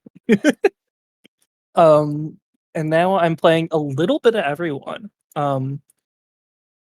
I just kind of play what I feel lets me have the most initiative into whatever I'm fighting. Mm. I like That I trying to can push new feel. things, test new things, but generally, whatever lets me make the most plays against whoever I'm fighting is what I want to play. Preferably stuff that's effective as well. But yeah, I don't have much depth to the reasons I play the characters I do. I like characters that are strong and have a lot of ability to make plays and take initiative. Mm. Think Um, I think in that that covers that case, topic. I'm trying to think of like how I explain. I don't think I really explained it that well, but I think it also like I'm realizing as you guys explain is like I the way I'm thinking of it is like I don't see being good at everything as something affordable, but I do need something that's like if there's something in there that works that something that works that can basically focus on entire. It's basically the one trick pony mindset thinking because like I did pick up Shiso at some point. And it's like you would think like, but it's like it's because it was so focused, so That's linear. fair. Linear is a way to say it, I guess. But yeah, I'm not Hmm, sure if I made that much sense. I think that makes sense. Okay. So next topic, recent meta developments. I guess by recent we can just talk within the last few months, anything that hasn't been extensively talked about. Do either you two want to start on this? Anything specific you have in mind? Mm, Definitely. I definitely do think I've been saying a bit more root. Um, I I wonder think. whose fault that is. Root's never really changed. Looking back at like what we said earlier, where you said that Root was nerf, the only nerf that happened to Root was Vine Pull. I think Entangle frame everything else, data. and take frame data, but that basically doesn't matter because you're not react 8 to 10, 8 or 10 is not changing anything. Well, It's the But changed. like entangle You frame get data counter was it's changed very little.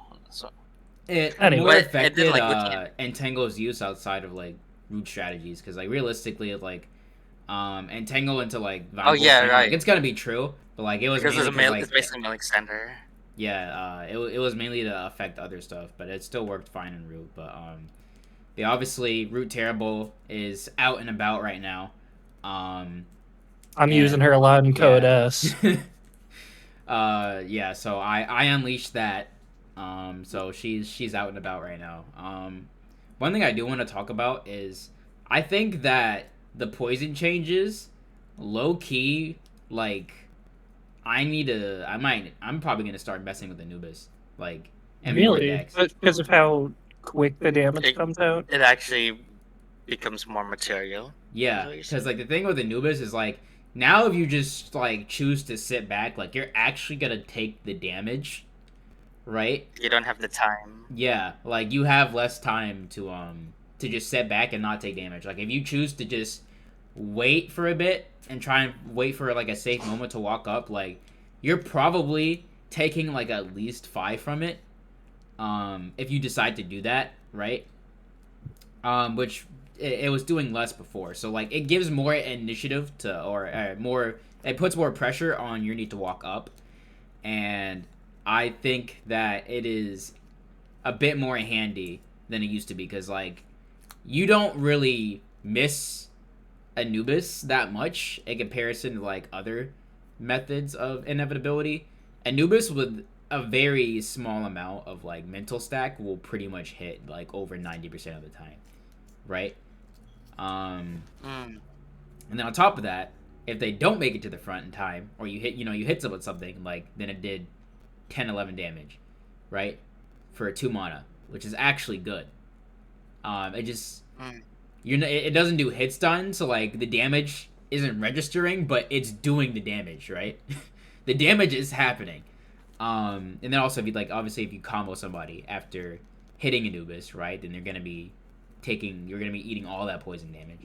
So I'm gonna start messing with them more. I think we could potentially be seeing it a bit more. Coming up in the meta, depending on how that goes. Sounds good. Yeah, I think Root's one of the bigger developments lately. Yeah, As Root's in, big. it's rising in prominence again, thanks to Poison's always been a good you. buff. Been a good state space. But why? No, I've just been getting tormented. So, like, you have no idea. Nothing has been giving me as much.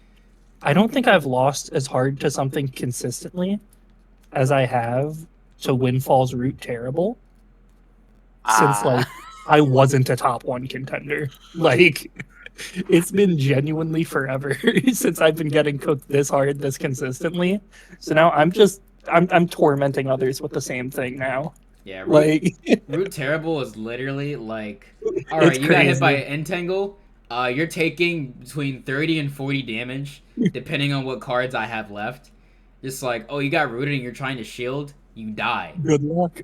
Have Yeah, fun. just pull up the red freaking Dark Souls letters. You died because you clicked the shield button while you were rooted. I've Fortunately, I watched think VODs. It's very consistent.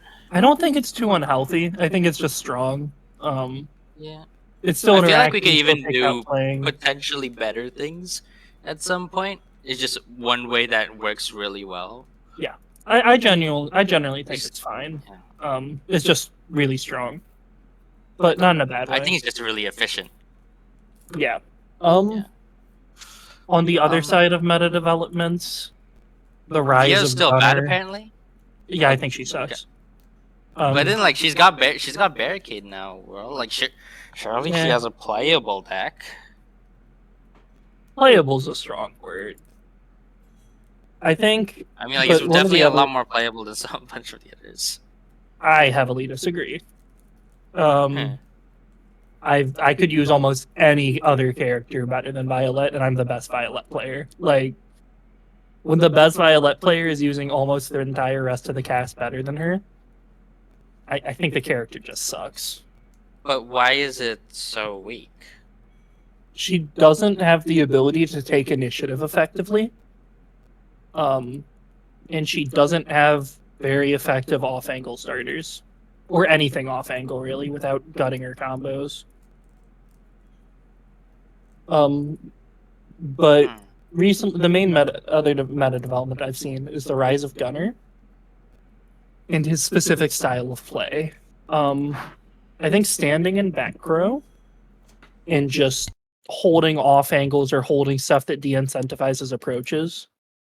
Like if you stand in back row, have one thing that can threaten, or have a weapon that can threaten, and then have one spell just to de-incentivize people from approaching you.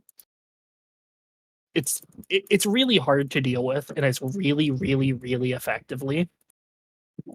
In a way that's very frustrating. Like if I have to fight Gunner one more time while he's sitting in back row holding like step snowfall or something, I'm gonna lose it. I got a feeling that the high latency is definitely playing a part into what you're feeling It right now. very well Feeling from might, it. but I've used the same Because like strategy I've before tried low doing latency. this shit. I tried doing this shit to people, and it's like it's not effective enough. Like the opponent is just still faster Like than I can handle. I've Than used what the I same feel like is strategy on pretty good connection against Windfall. What do you think of that kind of Gunner strat? I think I set my opinion of it like the first time I saw the deck, and it's like, yeah, it is lame. It is incredibly lame. I think Most it's campiest, generally lamest deck relatively effective. I have seen in a while, but like it is effective. I think regardless of how effective it is, it's at least baseline viable and strong. Yeah, it is Um, strong in my opinion. And it I also don't know does if like definitely don't think you're carried for playing Gunner. You are definitely not carried for playing Gunner. I'm pretty not sure. necessarily. no. I don't That's think it's not. like That's not suffocatingly that. strong, but Yeah. it's definitely at minimum viable and strong. Joel literally did win Code S 1 month, which is crazy. And he beat me again month 3 with Gunner. And Gunner's just I've been using a lot of Gunner in Code S as well.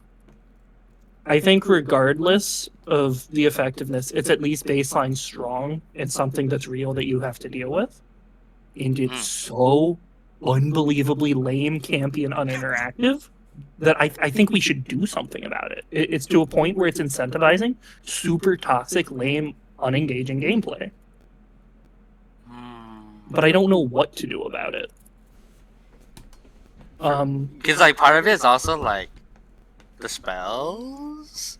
Yeah, I mean, like agree. the lot of the cards are on. I've seen on other characters, and it's like, are they fine? They're probably. I don't know. I I don't think even know if they're fine. we need to punish back row more. Well, I in think that we need case, to we need change. more cards. We need cards that can handle that more. I think we either need Don't- cards or we need to adjust how mana gen works with back row. I would not Make it more complain. punishing. I would not complain hitting back row's mana regen. I actually wonder how good Show's mana management is in that case. Like, how good is it? Phenomenal. He's Shoal. He's one of the best players in the world. He's best. He's like genuinely 10 out of 10 in every stat. Basically, he's phenomenal. There's nothing he's Don't know not if I great at. understand, but There is not a single thing I could point out about his play that I wouldn't call at minimum great. Like he's at that level of play where he's genuinely phenomenal at everything. There aren't holes you can really pick like that. You need to make that kind of hole. Like he might have things he's not as good at as other things, but everything he's just good at everything. There aren't like Yeah, his mana management is phenomenal. I always feel scared getting hit by him because he always has stuff lined up. Mm. Like if he's hitting me, he probably has enough mana to do something off it. But Windfall, do you have any suggestions for dealing with the current kind of effectiveness of back row play? Just kind of waiting back and forcing them to step into your threat zone, otherwise they can't reach you type deal.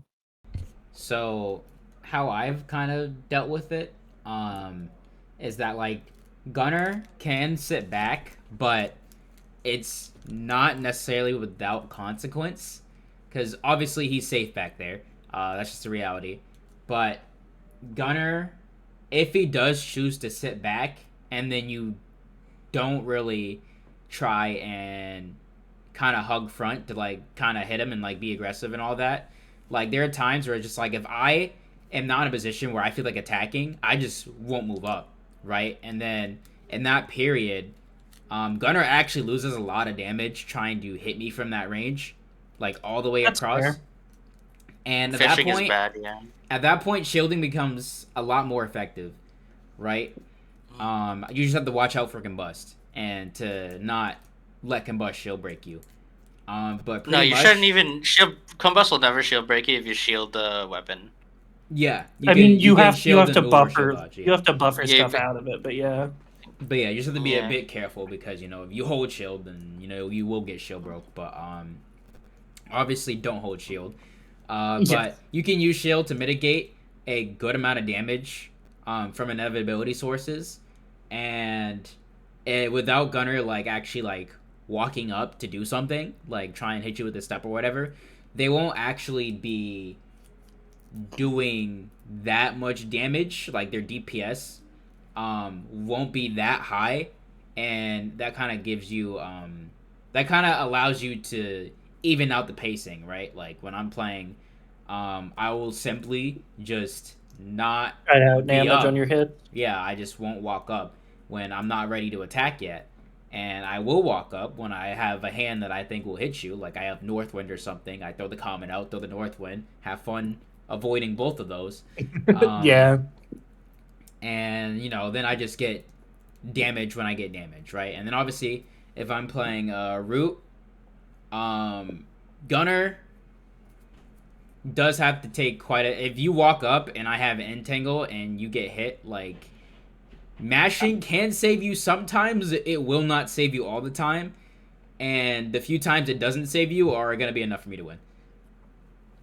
I think that's fair. And so I think that there are things that you can do about Gunner. I think that he is incredibly annoying, and Like, very Do we campy. want Yeah. this to be as effective as it is? Hmm. And do you think it's worth changing the game? Or we all just need to like What is level it? up and What get way exactly does better it to deal stop? with it?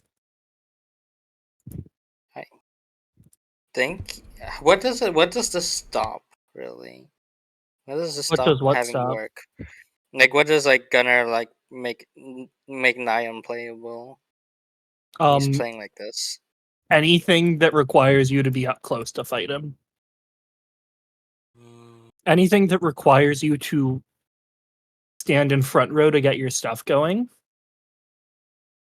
Like if you can't reach him from outside of front row, he's going to completely trash you, and there's nothing you can do about it.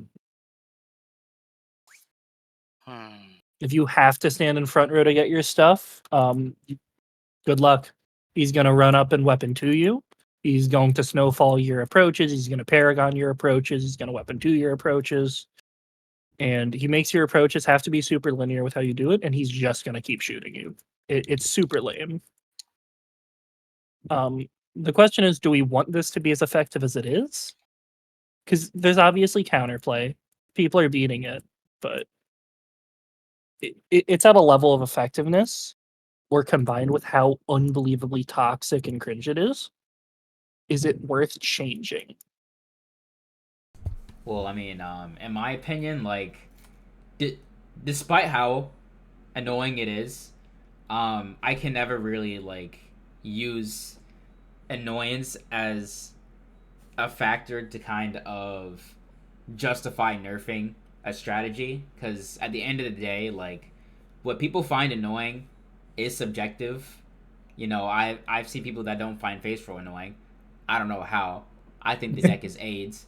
I agree. But Mm-hmm. but there are people that think otherwise, and they're just like, oh, this deck is fun to fight. And then I look at them, I'm like, what? But How about I this wonder if you play the question? same game. But yeah, it's just, I definitely think that it would have to be more based on just like, okay, can you reasonably counterplay this and win, rather than like, this is like incredibly unfun. And I Like, think yes, you can. there's multiple other strategies in the game that are unfun. Nier's unfun. Rava can be I unfun. was about to mention Nira. Yeah. So So it's just Nira, like, indisputably not a top tier. No one's gonna argue that she's not a top tier. But the current state of her weapon 2, I made a poll on it in Duelist Discord, and I got 90. So I basically said, is Nira's weapon 2 spam/camping healthy? And 90% of the votes said no, it is not healthy. Did you say When no, yes, and I don't know? I said yes and Or no. abstain? Oh, yes or no? If you're 10% abstaining, that. just don't vote. Okay. Just don't vote. But I think at a point when it's that unanimous, like, Oh, can I we agree. change it on toxicity? When We it's to the can, point where absolutely. everyone agrees it's toxic and lame. Like, Nira doesn't have anything because we now have like confirmation to the barricade that we want Frost to be an engine and not a core. And what I mean is that, like, you can't build a Frost deck because, like, the Not anymore, effect is no. not constant anymore. The only reason I could is maybe like Crystal Rifle, but like at that point you're not even like playing the Frost archetype. You're just playing the Crystal Rifle archetype. That's fair. Windfall, do you think we should be able It to? also means that we kind of learned nothing from the release of when we had Barricade being this much. Sorry, go on. Do you think when something's this unanimously agreed to be toxic, this completely, almost undisputably agreed to be unhealthy, even though it's not broken in effectiveness, do you think we can change it? Do you think it's worth patching? Like Nero Weapon, for example. I think if something is universally hated and isn't necessarily overpowered, then it's just like, that's when you would look at a rework. But we're past the point of characters getting weapon reworks, is the thing. So that's the thing with Nira, is that, like, I don't really know what we would be able to. I don't think anyone knows what they can do, but I know there's a lot of simple changes you can do. Yeah, I've got a pretty simple suggestion. Just make the weapon not spawn in if you hit her first. Like, just make it so if you hit her before the pillar spawns, it doesn't spawn. It would be pretty simple. That's good enough. I mean, it would be helpful. I think it would make you get counter hit out of it way less. Is it the one? Is it the one ice spike, or the fact that she can just keep doing it and maintain high uptime of that? Both. But I think this would be a good start. I think indisputably that would be a good start. How does she get initiative? She doesn't. She's not great. She doesn't take initiative well, but you can't take initiative I feel like against she her. should be. That's the issue. One thing is, like, it's what's just her lame game and plan? uninteractive. What's her game plan doing? Like, she has like the spear drive combos, but obviously she's telling you to wait and stop playing the game until she gets bored. Yeah, but we could change that. The whole point of like reworking here is to make that not the ideal thing to do. Well, Like, I think we're looking more at the simple changes instead of the full weapon, the full character reworks at this stage in the game. I mean, like, you gotta.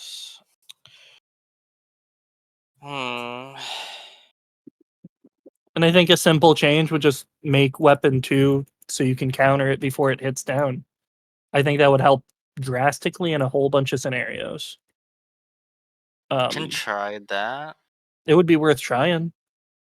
It would make her way less lame, and I know a lot of people would love that. I feel like it's like, if you could make the spike trap be good at offense, but not necessarily defense. I'm fine with it being okay at defense. I'm just think its current state is stupid, and everyone agrees, other than Nira players actually, Wait, who think she can do wait, no wrong. no, it's like, uh, something's not right. Something's But really yeah, not right. what other recent meta developments have been going on? Shiso's been nerfed, I but I don't think we've think generally he's talked about that. dead. He's not I don't dead, know. I but don't know what people are do. I don't know what people are doing. he's This is very the linear thing. now. You basically just run straight line slop with like a couple four-ways, and that's all he runs. He runs nothing else. There's nothing else you can really do with him. Hmm. It's really lame. They kind of just killed the character's flexibility. Um, which sucks, but that's kind of how he's developed. And I Violet, think. I have seen people try pushing her, but I think she Hmm. keeps the issue of she always has massive blind spots no matter what happens. She has almost no good hands that are really scary. And if you're building her for higher combo damage, her neutral's garbage. And if you build her to try to play neutral a little better, it's still only mediocre, and her combo damage gets super outclassed. So she's just in a really bad spot. What other things have Did the developed mods recently? help anyway? Like faster, I've higher only velocity, higher velocity Forte. sucked. The 4-way's neat. I haven't gotten to test it enough, but I think it really helps her. It makes her a little bit better, but a lot more flexible, Hmm. which I like. Okay. There was one other character I wanted to talk about, but I'm trying to remember who it was. Parallel? Like, No. let me just look through. Hey.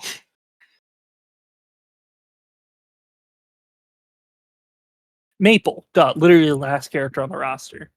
Um, Hmm. I've been messing around with Maple more, and I don't think she's as bad as I used to think. Hmm. Like, I You see think it, right? The cooking. I do.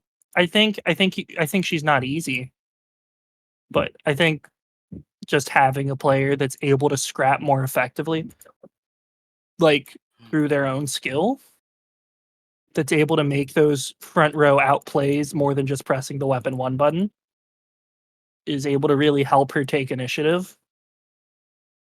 And I think building her decks to be a little more flexible than most of the current Maple decks have been really helps her. Um, I could see myself bringing her to Code S. I don't know the specific scenario I'd use her in, but I could see with a little more development of my own Maple pulling her out in that kind of situation. What do you two What's your think of her current list? state? I'm running Step Auto, Push Slash Strip Mine, Backstab, Javelin, Thunder, Knife, Paragon, and then a Flex Spot that I'm currently using Shadow Shift with. Okay. Wait. Can you post that in the images? I'm bad Yeah, at. yeah. I got you. I Yeah. got you. Yeah. What we're looking Because for. how's like your seed? How's the seed retention on this? Like, Um, do you keep constant seed? no. If I'm hitting seed, I am Hmm. comboing off of it. Okay, I'm looking at the deck. If Not seed gonna lie, touches I think down, this they're is eating just like a 50. lot of good stuff. It's good stuff. It's like good stuff slop with chip with a maple spin. Um, you get Hmm. a lot of extra consistency on your damage output through seed stuff.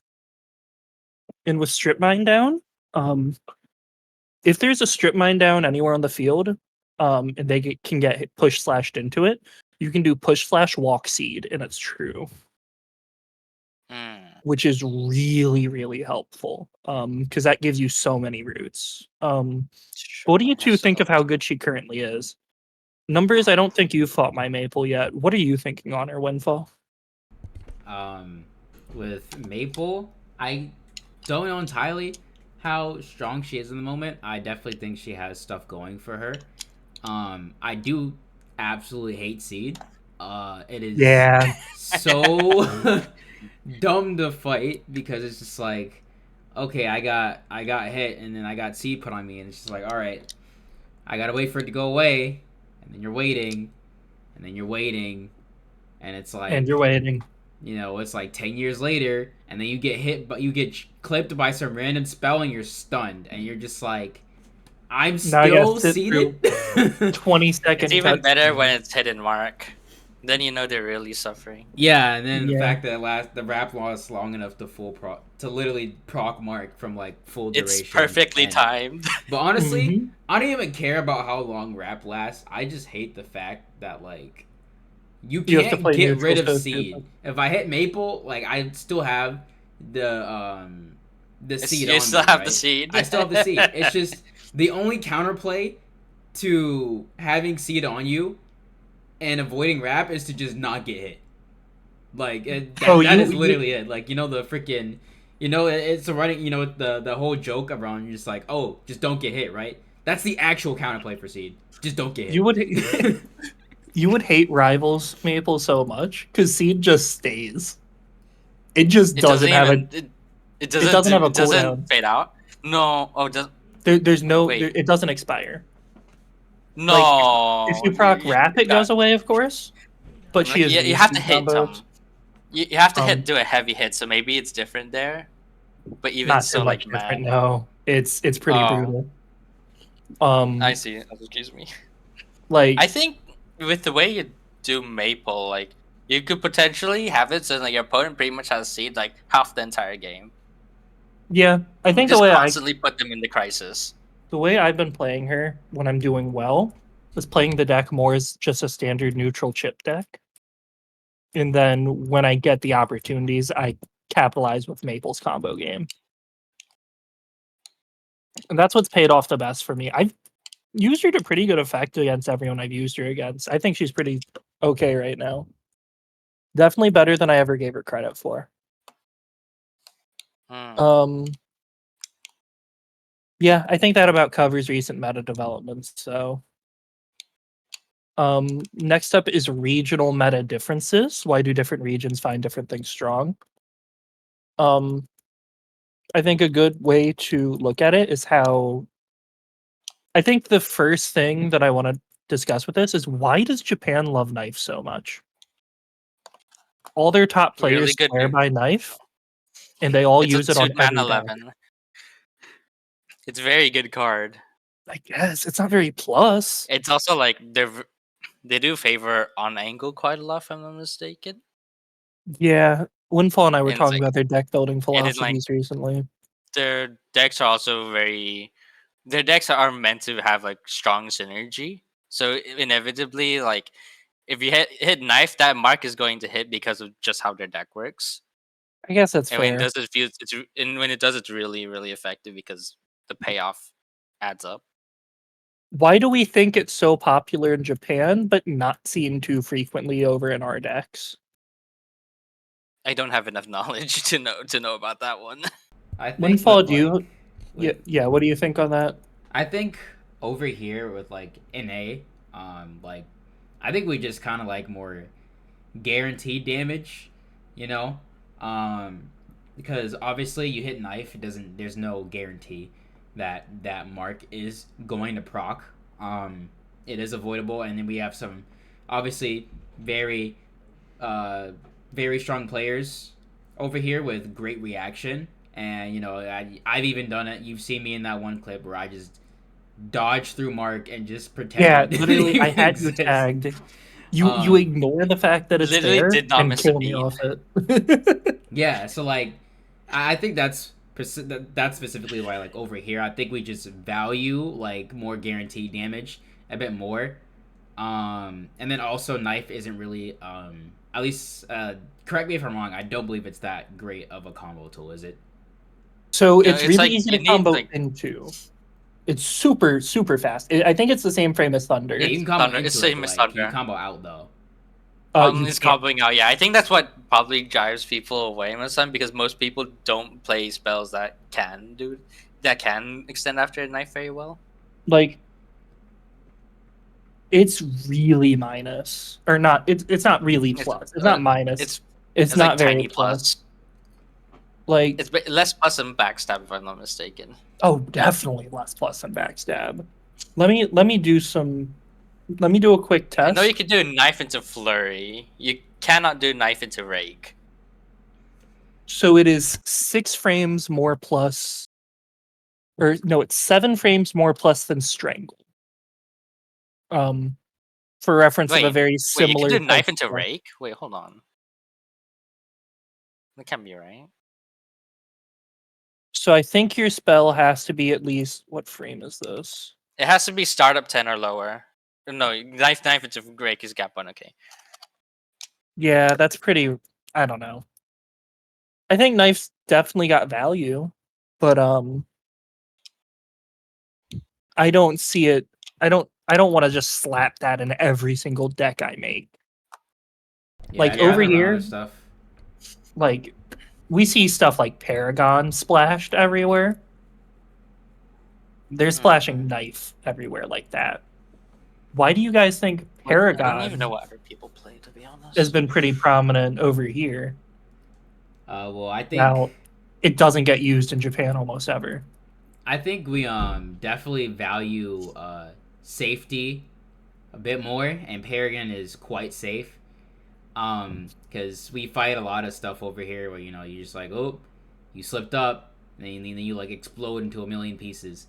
Yeah. Right. So, having safe spells that you can use to pressure the opponent that don't really put you in danger, like Paragon, because it's got the off angle, and then it could also hit 5 away. It provides that. It's also why I think Northwind is popular as well, is because these spells allow you to find hits in neutral, but then they also don't really put you at risk at all, and I think that's highly valued over here. What do you think of Japan's general deck building philosophy around the fact that they don't really have as much forcefulness in their decks? And when I say that, I mean their decks rely more in neutral on their ability to make an outplay or rely on a mistake from their opponent. Yeah, They don't. If you Their need decks the don't opponent to run. mess up, I don't think it's. I feel like your deck's got a lifetime. Not necessarily requiring them to mess up, but requiring an outplay from you. I feel like you do outplay people. I don't think outplaying and making them mess up is. I don't. I think those are two very different things. I agree. You That's shouldn't need the opponent to make the wrong decision in order to be able to win. It's certainly a way you can win, but not like the way you win. yeah. I agree. I'm talking more like their decks require a lot more outplaying and require a lot more precision in neutral. As opposed to the decks we play being a lot more forceful with their game plans. They kind of get to just keep poking and doing their stuff. And without really having to make out plays, you just kind of get tagged by stray hits into stuff. With our decks a lot more often. Like take Root Terrible, for example. She doesn't have to necessarily make an outplay to throw out Comet. She throws out Comet, see if you get tagged, and then you hit confirm into a whole bunch of stuff. Terrible is also Terrible very is safe when doing that because she can be at the back. She can be around the back, cast comment, move to the front as it's flying, and then your opponent gets hit into melee range. Stuff like that. Stuff like Paragon is another one where you can't just reliably dodge that. That's just not how it works. But then you look at like the Yuki terrible deck he was running, and he basically has to make an outplay or read to hit you with that reliably. I It's mean, a like, lot it's different. don't think it's unreasonable to. No, it's not, and that's why it's good. But it's a different deck building philosophy. Their decks tend to be a lot more reliant on making plays rather than letting the plays get made by the nature of the deck. I feel. Wait, we're not doing that. That's a lot more of a I thought Japanese that's how deck things building worked. thing. That's something that the Japanese players tend to build for a lot more. At least that's what I've noticed. Windfall, what do you think of that? So if I had to kind of point out probably the difference in how NA builds and how Japan builds. It's just like Japan kind of just builds more respectfully. Like, like NA, like you will see just all sorts of abominations come out of this region. That is just like, oh god, like why would nobody would want to fight this if they had a choice? Whereas I don't really feel like that's the case with Japan. Like you see a lot of Japan decks and like they look pretty darn honest, right? They look honest. They look, you know, fundies based, right? And I feel like you look over at an A and you'll see anything.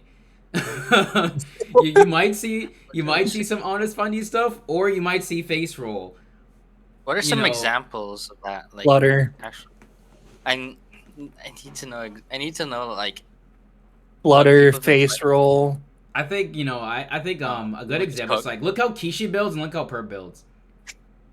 Yeah, that's a great example. Is that a good way to think of it? I guess. Yes. I mean, yeah. I mean, if you look at Kishi's deck, you know, there's nothing really, that looks Dude is weird in honest. there. You know, it just looks like a nice, honest, fundies deck. And then you look at Purple's deck, you have Ragnarok, Guillotine, Mind, Fade Away, and you know, it's just like, Purpose is like you make a mistake and then you blow up.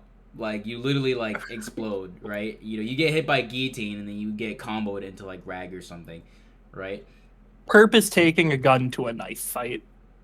Yeah, like that's what I mean. It's just like that's kind of the difference in the deck building a bit. Like if you can't deal with what Perp's gonna do, she's just gonna murder you over and over again. Like, I think you're very correct about that. Like,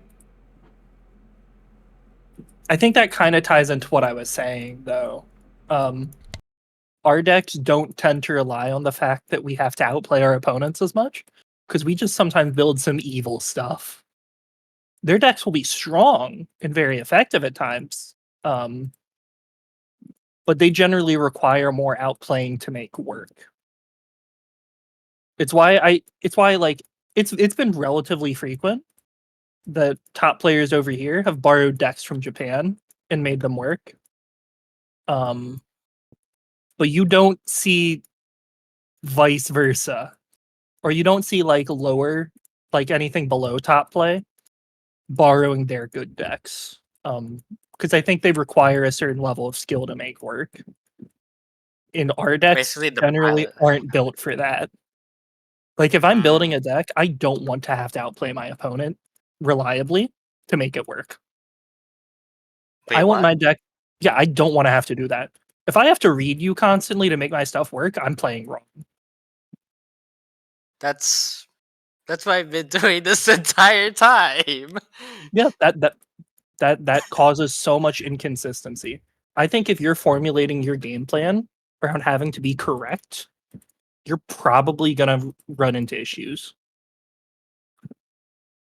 What are your thoughts But on it that concept, works. Windfall? I mean, Sorry, I'm having a moment. That's literally what I've been doing this entire time, and it works though. It really does work. Am I crazy? Well, Alright. for me, I think that definitely like it is important that you can make outplays like I with agree. your deck, because You want room to be able to make plays. Yeah, you want room to be able to make the outplays, because then that's gonna be how you get over the bad matchups that your deck doesn't just kind of like auto win against, or you know, for matchups that your deck doesn't just slap. But for the most part, you want your deck to be able to find hits consistently without you having to make a hard read.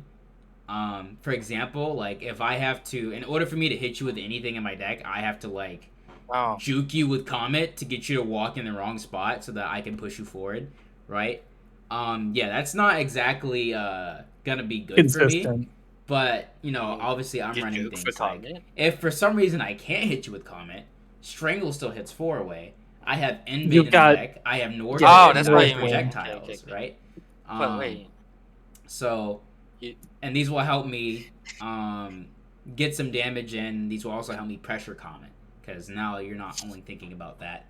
But, I think face roll is another great example. Wait, wait, hold on. You guys need to juke with Comet? when I say Like, as juke in, like, juke as the attacker, the caster of Comet? no, as like- in I'm the caster and I'm juking the person defending, right? And I'm making them like they're gonna try and like you could just I'm trying to get Comet to like need to. not hit them. Yeah. So the fact Right. that you don't need to is what we're talking about.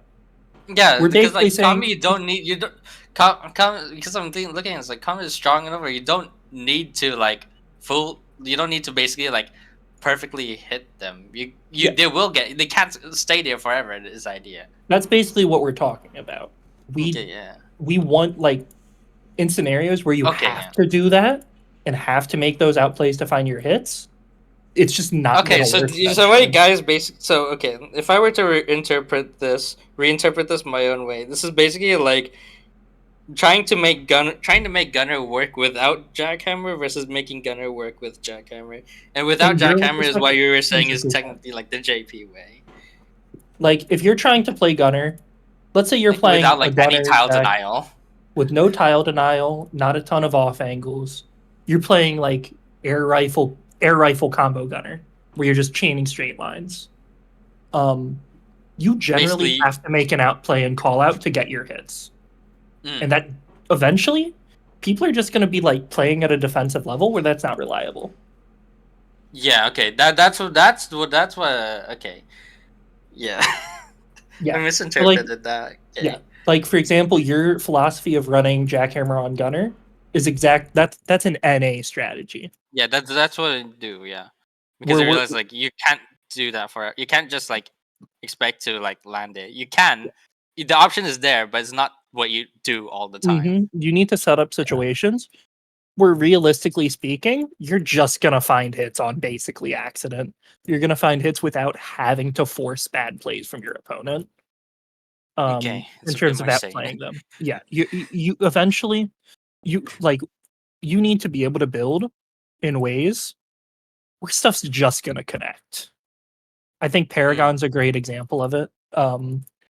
Where like you can just throw Paragon in a deck because no matter how good their defense is, literally no matter what, they're going to be getting hit by Paragon. There is no level of defense that lets you just auto avoid Paragon. Okay. And it's stuff or like if you layer 3 face roll spells on top of each other, eventually you're just gonna get hit. And it didn't take an outplay to that hit one. People do think people do think like at a certain point like because of the way face rolls are, 3 face rolls isn't going to hit someone all the time. It's not all the time, but Like it's eventually we'll reach a point in skill where face roll just will never work. Basically, maybe because there's a certain pattern that does escape it because that exists. And in a way that like the opponent has basically no control over how to arrange it. And if that does happen, we're gonna stop running it. Well, Yeah. Do you kind of agree with most of what I was saying, Windfall? What about can you just give me a quick? So generally, range? like I'm saying, you shouldn't have to make reads in order to find your hits. I think the option to make plays should always be there. Your deck should have the ability to take initiative in situations where it's granted, but you shouldn't have to be correct all the time to find your hits.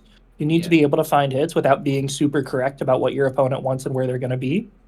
Like if you have to find Terra weapon 1s in neutral to get all your stuff going, you're not going to work. You need more than that. Yeah, I think that's basically definitely reasonable. think of it like if Shiso's gun is full combo, I'll have to put this. If you could just simply gun into full combo all the time, something's wrong. Yes. Because you can't do that. Yeah. But if you have to do that, then something's wrong. And I think a lot of the Japanese decks build like you have to do that. A lot of them build requiring those outplays.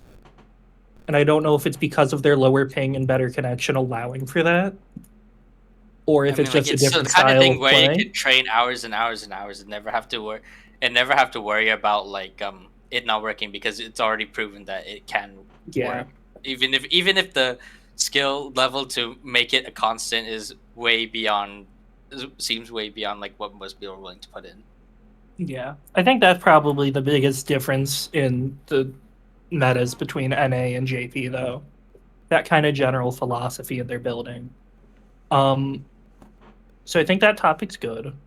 Regional crew battles. Windfall, I know this is a topic you wanted. Yeah. And have mentioned. What are your thoughts on it? So like, regional crew battles has always been like such a cool thing that I always thought this would be like really cool. You know, just having different regions kind of just go at it, but like, it would be really unrealistic to The do it logistics. purely because of NA is Yeah, we're kind of too busted. unreasonable to beat. Like the thing is, like even just the numbers, right? The more people you go, the harder it is to beat NA. And Yeah. even at 5 people, I Because still there's think too it's many people unreasonable. that live in NA. Okay. Yeah, It's more like we're just saying NA is kind of too strong to reliably beat for any other region. like there's too I many don't know strong about players that. that live in People NA. can't. I know. Like at least Brazil and Japan, I know can contest that. I think even Oceania, which doesn't count, just doesn't really have a region. But like I think So Kokukibi, I think they've got stuff. They absolutely do got so stuff. we're talking like in crew battle setting, like best from each region. So if we take Versus each. No, I think that's fine. I think that's So if we completely take fine. like the 5 best player from NA versus the 5 best players in Brazil, NA is cooking them every day of the week. I don't. I don't think it's a contest. Like you take me, you take Windfall, you I mean, take do you like separate US and Canada from each other, or you don't? no, Right? Canda's NA. Yeah. So you take like me, Windfall, You still get Perp Varia, Dragon.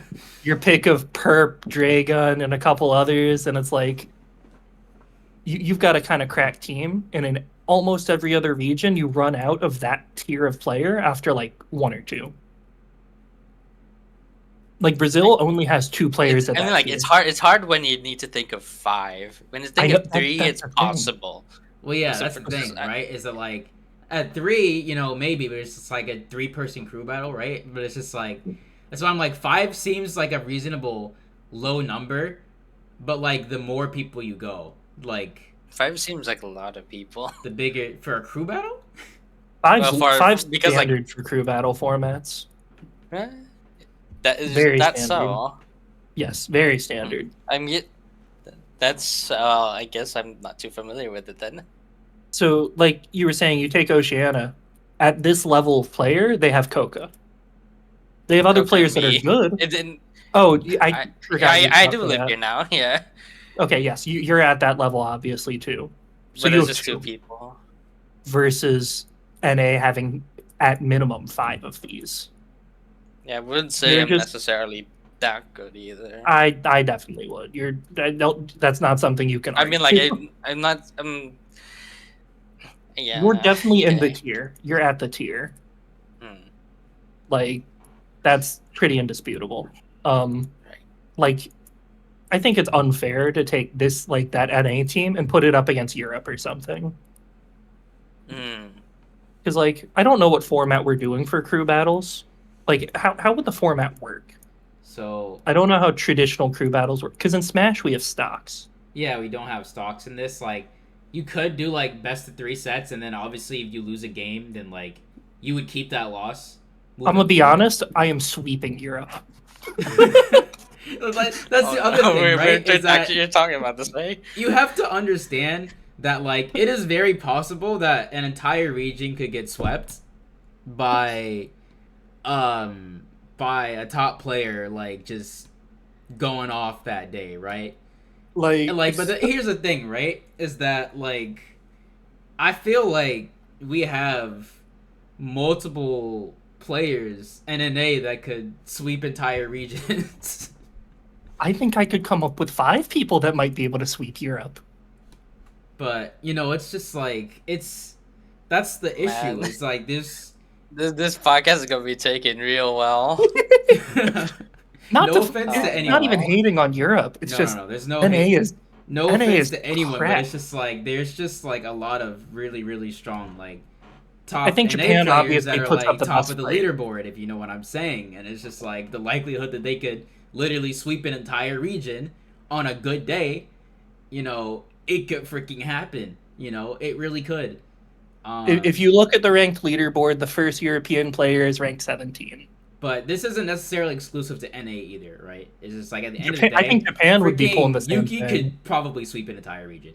Just Yeah, no, up. Yuki and Kishi, like they are both top 5 NA level. They're both top 5 globally. So there's also that. It's like how do we like kind of prepare rules so that like one player just doesn't pop off and sweep an entire region by themselves. The thing is, I think like if you take a player of a certain tier and put them up against a region without enough strength and depth, it's just like, a sweep. Even if you take someone like Oceania, like if Yuki happens to get past you and Koka, there is no one else there that is standing up to him. There are other good players, but they're not beating Yuki. They're not beating Kishi. Like, how are we stopping regions from just getting straight swept? Yeah, like that's the thing, is that like I definitely feel like regions, like I feel like after like the first 3, then usually like the last 2 may be a bit weak. It's joking. In comparison to like NA just having 5 like just straight up hard hitters, because if we look at NA, right, you have me on there. They'd have to get past me, then they'd have to get past you, then they'd have to get past Varia, then they'd have to get past Herp. They'd have to get past Herp or Draga. Or even like Looney's been popping off. There's too many. Like it clearing NA It has to be so we have hard. to split US and Canada, and even then. I think we even might if you have split to. US and Canada. Like I think it's still too hard. Like is it Okay? Isn't You, Sans in me, US Varia, right now? Sans. You have to clear Sans too if you participated. Yeah. True. Like it's NA just has way too much depth. Like if there's somebody that can, because we have I imagine that's the region with the highest player base. like if there's somebody that can clear me, Mickle, Sans, and Varia, like all they're back just to the back. GOAT. No, like I think it's hard to come up with a team that can do that. I think Japan's it's hard to definitely come the up with best a team that bet. can do that, much less a single person, right? Or even just 2 people to sweep. The second closest would definitely be Japan. Because Japan has Kishi and Yuki, who are both Yuki, Zoomer. Kishi and Yuki are both because they're all quite good. super god tier players, like contenders for best player in the world level. Japan has multiple of those, just like NA does. But after that, it does fall off a little. Zoomer's phenomenal. Don't get me wrong. Zoomer's at that top level of player. I agree. I don't know. Olga's there? I don't know. I haven't played Olga recently enough to know. But I know I have a lot of respect for Zoomer as a player. He's phenomenal. He actually hit me with the I was playing him the other day. He does he spot dodges steps. He does a spot dodge step counterplay. How is he spot which dodging is really your cool to see. steps on He was doing it mostly preemptively. Oh, I was about to say, I'm like, there's no way he's spot dodging steps on 200 ping on reaction. No, he was mainly doing it preemptively, but he was doing the same kind of stuff that I was doing, which is neat. It's neat to see from other players. And he was hitting hard. Zoomer's very good too, but I know Zora caught my eye, but I don't know if I don't think you guys know him. Who? Is he the Celsi? I don't know exactly, to be honest. I think he might be the Celsi. Was he the Vivisection Celsi? Used to play Vivisection Sacrifice Celsi? I don't know about that one. I know there was a I think he's called Zork, but I don't know if it actually is because I can't read Japanese characters. But I don't know, what kind of format do most things use for that outside of Smash? Because in Smash we have stocks, like a 2-2er could get a stock off MKLeo and make progress against him. Yeah, whereas this case, you'd have to get a game. Yeah. If you were to go buy like sets. You can take people who are ranked top 10 on the leaderboard, give them 20 games against me, and they might not take one. Like, not saying they wouldn't, but it's possible. Well, if you do that in Smash to a similar degree, you are 20 games, stocks are gone, games are dropped. So it's kind of hard to make the equivalent. Well, I think where unless you take a game, no progress is being made. I also think it's important that like we definitely couldn't do it like purely by region. Like I think we would have to find a way to like create teams and then kind of like balance them, I guess. Yeah. So that certain teams can't have like certain combinations of players, like because like I said, like otherwise NA would be too strong because we would just have an entire team full of like code S level players that are all on the same team, and it would be way too difficult. It would be unreasonable for other regions to be expected to clear that. Like they don't have enough players at that level. It's not that they don't have them; it's just that they don't have the numbers. Yeah, the quantity. No, I don't even know if it. I think it's just not enough players overall in other regions besides North America, because like there's not, the marketing isn't like particularly excellent. Well, yeah, that's that either. That's what I'm saying. And the kind of game fits like a certain It's like the demographic that this fits to. It's like North America is the region that sees this game before any others get to. Really. Yeah, obviously as the largest region, like obviously we're gonna have the highest amount of like code S level players, right? So that's it's just like we have an unfair advantage because of that, and that's why we couldn't really you wouldn't be able to do a crew battle purely based on regions because of that, because NA would just have an unfair advantage. Yeah. So, but I would think that it would be cool to like kind of, I don't know, like try and figure out like some kind of balancing system, I guess. But it'd be difficult to really get a proper grasp of that.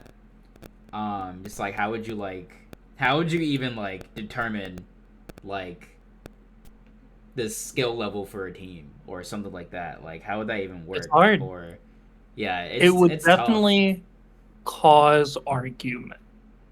Well, yeah, because I mean, like at the end of the day, like you don't really know. It's difficult to really get a proper grasp of everyone's skill level to even be able to do something like this. Because obviously, people that compete, you can pretty much see where they're at. But the thing is that there's good players that don't compete that often, like Sans. Yeah, like Sans, like incredibly strong player that does not compete. Perfect example. JP Shopkeeper is also a great. I think is a great player, but it's been so long that I don't even know. I know he at least used to be. I don't know if he still competes or plays. I think he's definitely true. Yeah. So it's just like how would we be able to accurately rate players to be able to balance teams? And how would we prevent sweeps? Yeah, and then how will you prevent sweeps? So those are things to think about. So it's like even at the top level, it's like we're sort of like a player matchup in a way. Where you can kind of treat each other as our own fighting game characters. I know. Like some people lose to this, but then like other people like sweep this guy's ass. Yeah, like Shoal beat me and Perp pretty solidly last month. And both me and Perp beat Coca pretty solidly. And then Coca comes in and 5-1 Shoal. So it's like, oh, okay, dude. And he got, like, it was a pretty solid, it was 5-1. That's pretty good. Anyone who can do that against Shoal is obviously phenomenal. I learned this later, but apparently Coca thought that Shoal was trying to counterpick. That's actually his main. No. He just mains gunner now. Yeah. It's like how the turntable. I think the next topic was Code S in general. Not Code S, but ESL, I mean. I guess we can just talk We about kind of what's been blended going in on. earlier. Like, I joined back. I don't know if I'll do it again next month, but I figure why not. I think we can I kind of get a don't recap of know. everything since round 2, because we haven't really talked much about that. So I'm just gonna Hmm. scroll through, see if there's anything interesting worth talking about. Sounds good. Let's see, February, not much there. Let's check Code B. Coca winning Code B, that checks out in February. Coca not being in Code S, yeah, he's probably gonna stomp. He's hard to keep up with. And then February, let's see. Oh yeah, that's the month Shoal won. Mm. Because he beat he had me by 1 game in the game count. Ooh. He had me by I 1 see. game. But that was a fun month. That's when I used Terra to beat him. Because Did it it was work? during, yeah, no, because I lost on Terrible, switched to Terra, and then swept. Oh. Mhm. Like all 5 games I took were Terra. I see. But it was when Flurry was at peak and when Whirl was buffed, so you could do Whirl Walk weapon mode. Oh, yeah, I So, remember. but yeah, I was I got second to Shoal. Shoal won that. Code S has been a lot of me versus Shoal in terms of who's been in contention to win. Because Mm. like for season 2, month 1 was just unfair because we let Perilla in, so everyone just got stomped because I was the only one playing her. So um, that just wasn't fair. The character was just broken. um, month 2, Shoal got me, but it was really close. Month 3, I technically won, but it was weird because he never got to fight Dragon. They didn't play their set. Um, so it's been us in top 2 of Code S a lot, and it's been a very interesting and fun rivalry. But I haven't kept up as much outside of that. So let me see what else has been going on. Code, let's see. Are there any names that come to mind of people popping off? Code B did not play sets really. They barely played. I know Code A Um, had like 100% Code B did. completion Let me see Code last A month. from last month. Oh yeah, Yeah, I know Potato. they did get all games. Oh yeah, Potato went up. He won.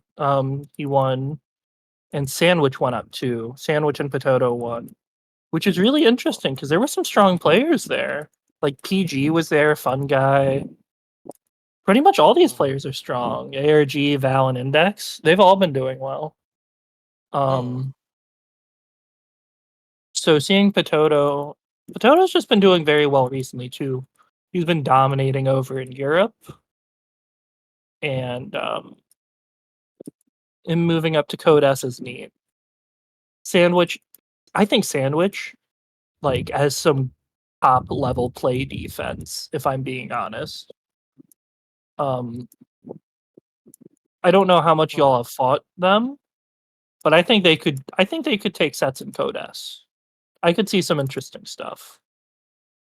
I do not have enough information then. I really want to see how they I end know up people doing. grow, so like what might have been the case a few months ago definitely doesn't have to be true now. It's weird because there was a while where Sandwich was like fringe Code S material, and then stopped playing as much. Because Sandwich beat me back when I was pretty dominant with Violet after release. Hmm. Sandwich has some good wins, but then just stopped Be taking as the in game one as game seriously or for a like whole while. sets. Whole set. Damn.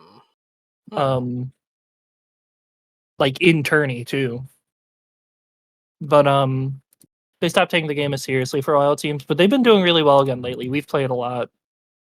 You got to think they beat Potato, they beat Index, they beat Fun Guy, they beat Val. So getting second and moving up to Code S is definitely neat. What else happened? I don't feel like I deserved the Code S win necessarily. from last month, but it's what the ruling was because I lost to Perp and Shoal. But I think it was ruled like unless Shoal had to do well enough versus J-Gun, and I don't think he wanted to. I don't think Goose wanted to just assume he'd do it, given he didn't play the set. So I think I just won it by nature of them not playing. I see. Let me see how is. I don't know how this month's been going. I don't know how I mean, much has it's been just played started. so far. Let's see. Apparently, Potato beat Perp. Hard to say if I it was saw like that both were trying to win or not. Perp Because for has all you know, they could have just been having fun. Perp's been up and down with results lately. I know she's been Mm. considering switching up her deck a lot, but Potato did win against her, which is Yeah. I impressive. don't think that's I'm got pretty sure that's no coincidence. Yeah. I've played 2 sets. I beat Perp 5-1 with Celicy. Because I think Celicy's pretty good into Shopkeeper right now. And as Windfall can vouch, I've been playing a lot of Celicy lately. And Yep, I can vouch.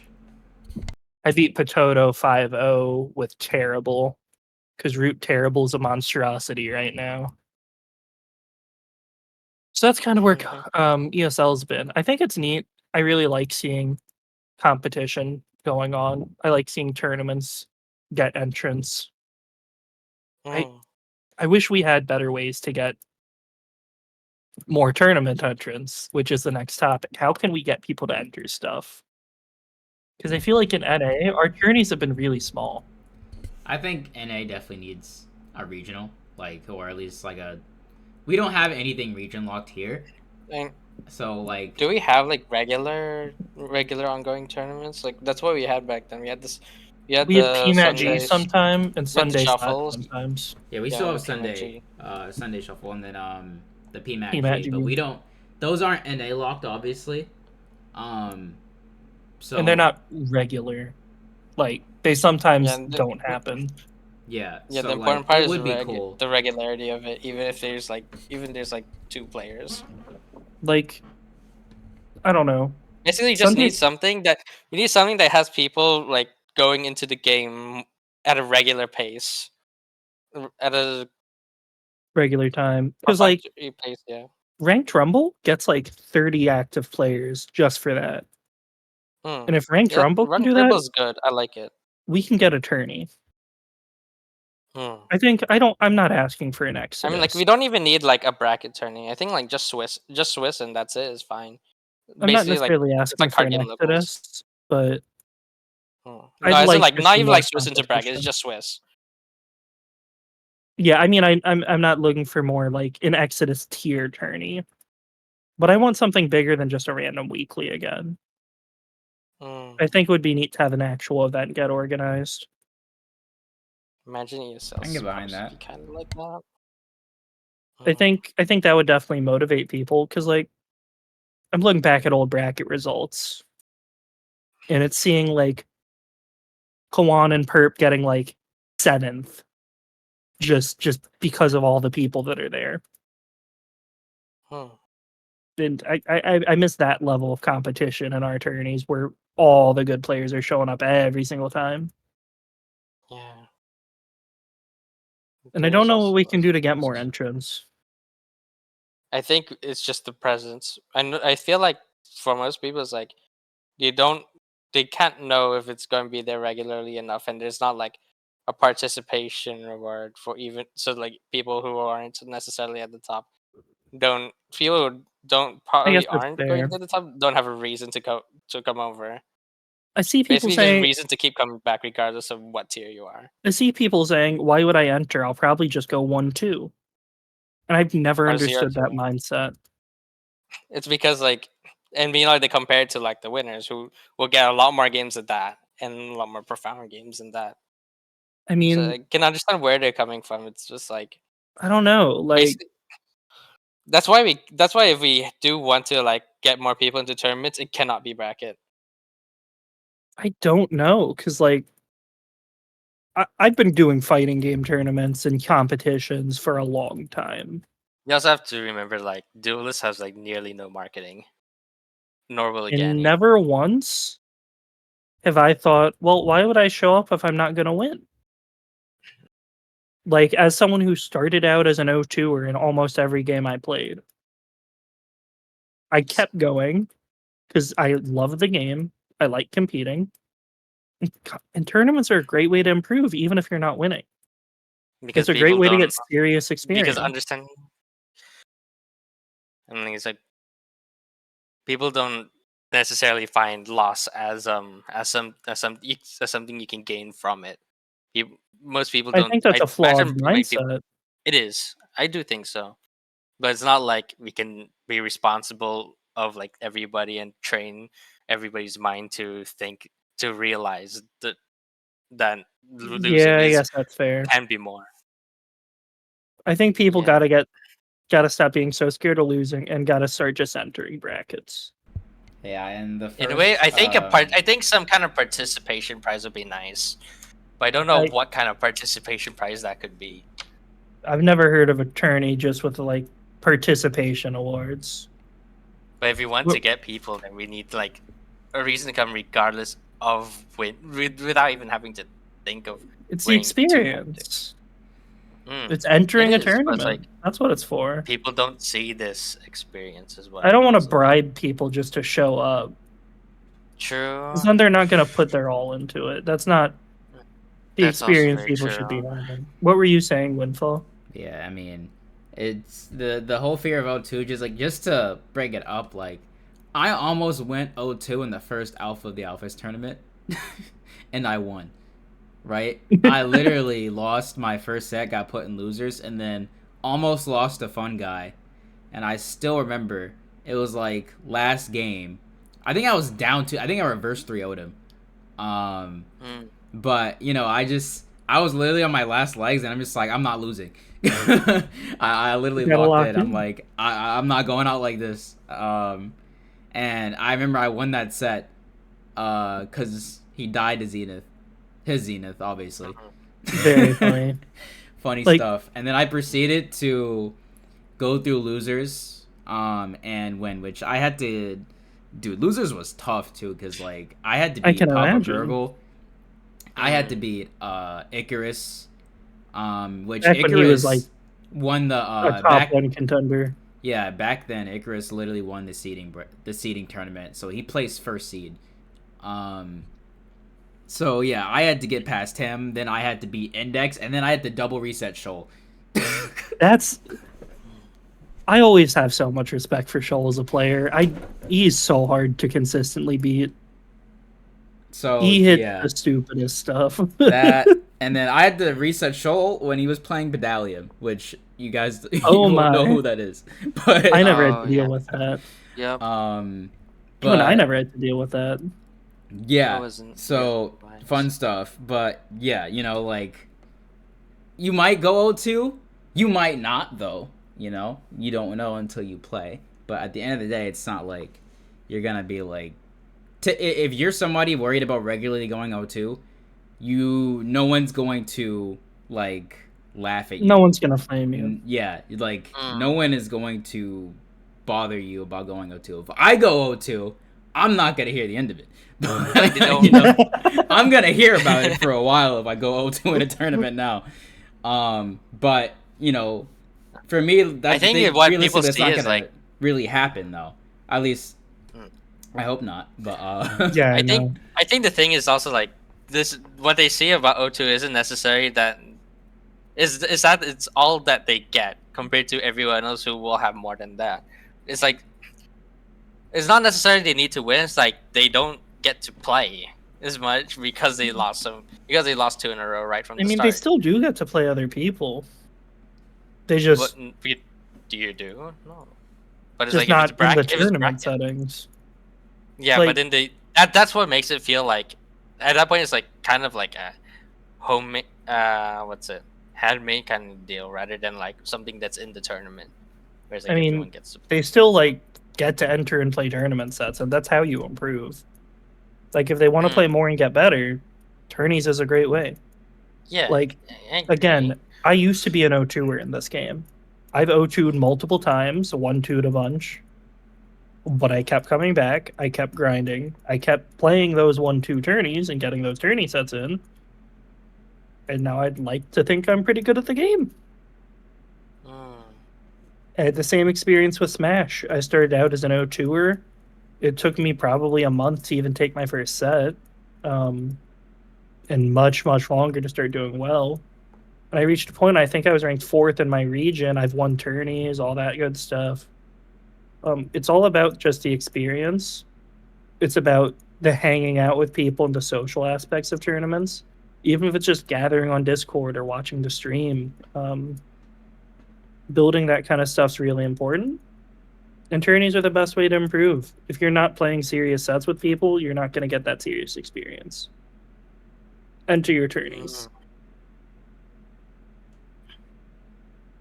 I do think still definitely want to do Swiss in that case. You still have a top, you still have a bottom, you still have like a ranking, but everyone gets their games. Swiss is fine, but double elim's usually more accurate. I think Swiss is cool for like bigger stuff, but I think Swiss it would be nice to like have something that's just NA, so like we can kind of like showcase NA. Yeah, like what NA like really There's looks just like. so many things to look, so many approaches to this. Well, not so many approaches, so many angles to look at that all need polishing. Yeah, I guess that's fair. But I think we've covered that topic pretty well.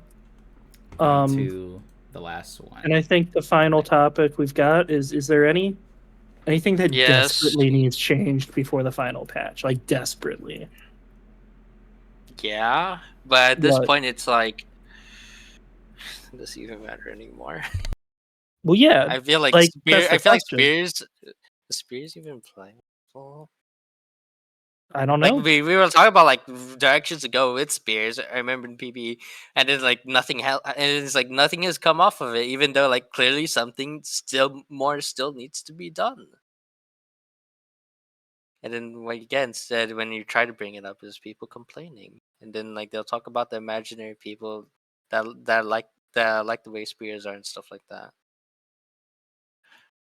An imaginary like group of people that say that do agree and all that bullshit.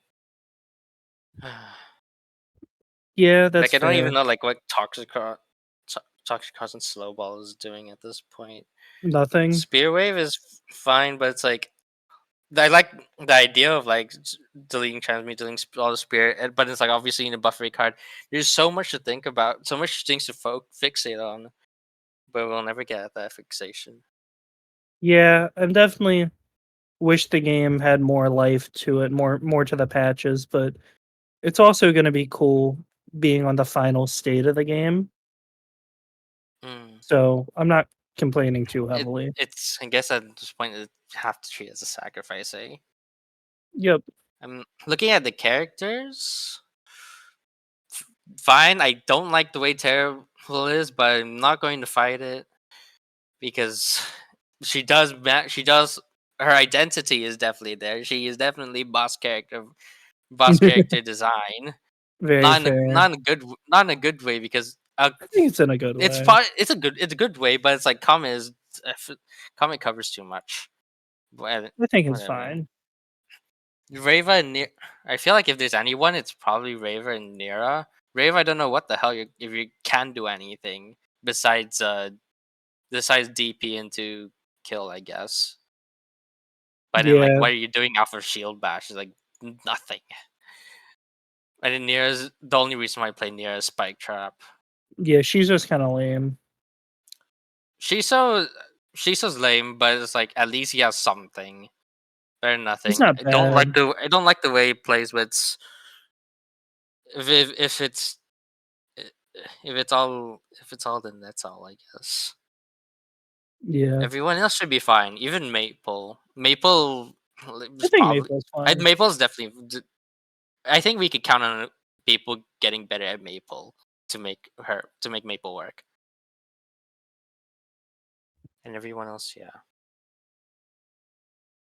Do you have anything you think desperately needs changed, Windfall? It's hard to properly say because like finding a proper balance is just a goal that is far off in the distance, and we're never gonna quite get there. I think, um, but I think what's most important is that we kind of just try to avoid having any like really bad balance issues that are going to potentially kill the game in the future, which was what we had with Perla, where it was like Yeah, kind of killing competitive play slowly. like no So one wanted to deal with that. Basically, have the game keep it open hand to developments, yeah, like not something that encompasses all. so like even though I think that Terrible and Gunner are strong right now, it's not the same case. I think there's a good amount of stuff that you can do against both of them. Um, so I don't really think that they're unhealthy for the game currently. Because obviously there's always going to be like characters that are going to be better than others. So it's going to be the strongest character. There are some characters, I do wish that some of the weaker characters were a bit stronger. But in order for that to happen, they would have to get reworked, and that's outside of the scope of changes that we're going to be getting, I think, at this point. Yeah. Yeah, I think I agree. Rest in peace forever and then. Yeah, I don't think that I think the games even are going to really I change think that even much. Perla might want some kind of change, Perilla's fine. but it's way too late to say. I Yeah, think it's Perilla's like definitely fine. should be fine.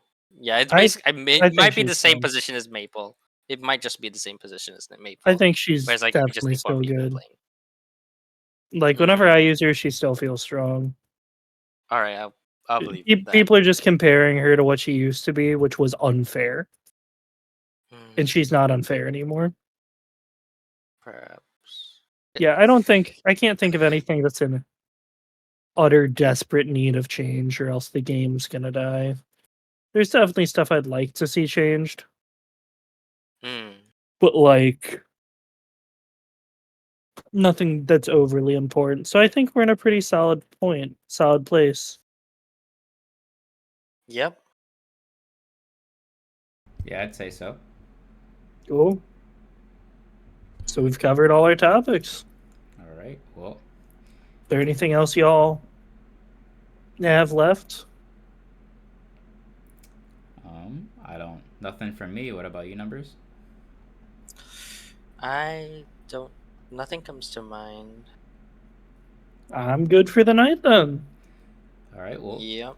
that was GG's Gamers Fun Talk. Yep, that's today's episode of Dice to Hitstep. GG's, big GG's. Yep, good talk. Cannot wait for the next Shall one. we post like the Should we post the mod on some kind of shareable link? Oh, that would be interesting. We could put all the 3 cost mods and test it out.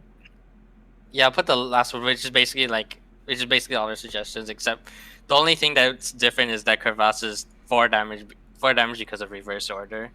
Yeah, it's way easier to hit. Yeah, of course. We can put that in the description of the YouTube video. That's what I'm thinking. Sounds good. All right, sounds good. So yeah, I guess when that goes live, you can check down there for it. Try out some of those 3-mana changes. All right. Well, cool. Yeah. Goodbye, everyone. Yep. It was nice talking. Take care. All righty.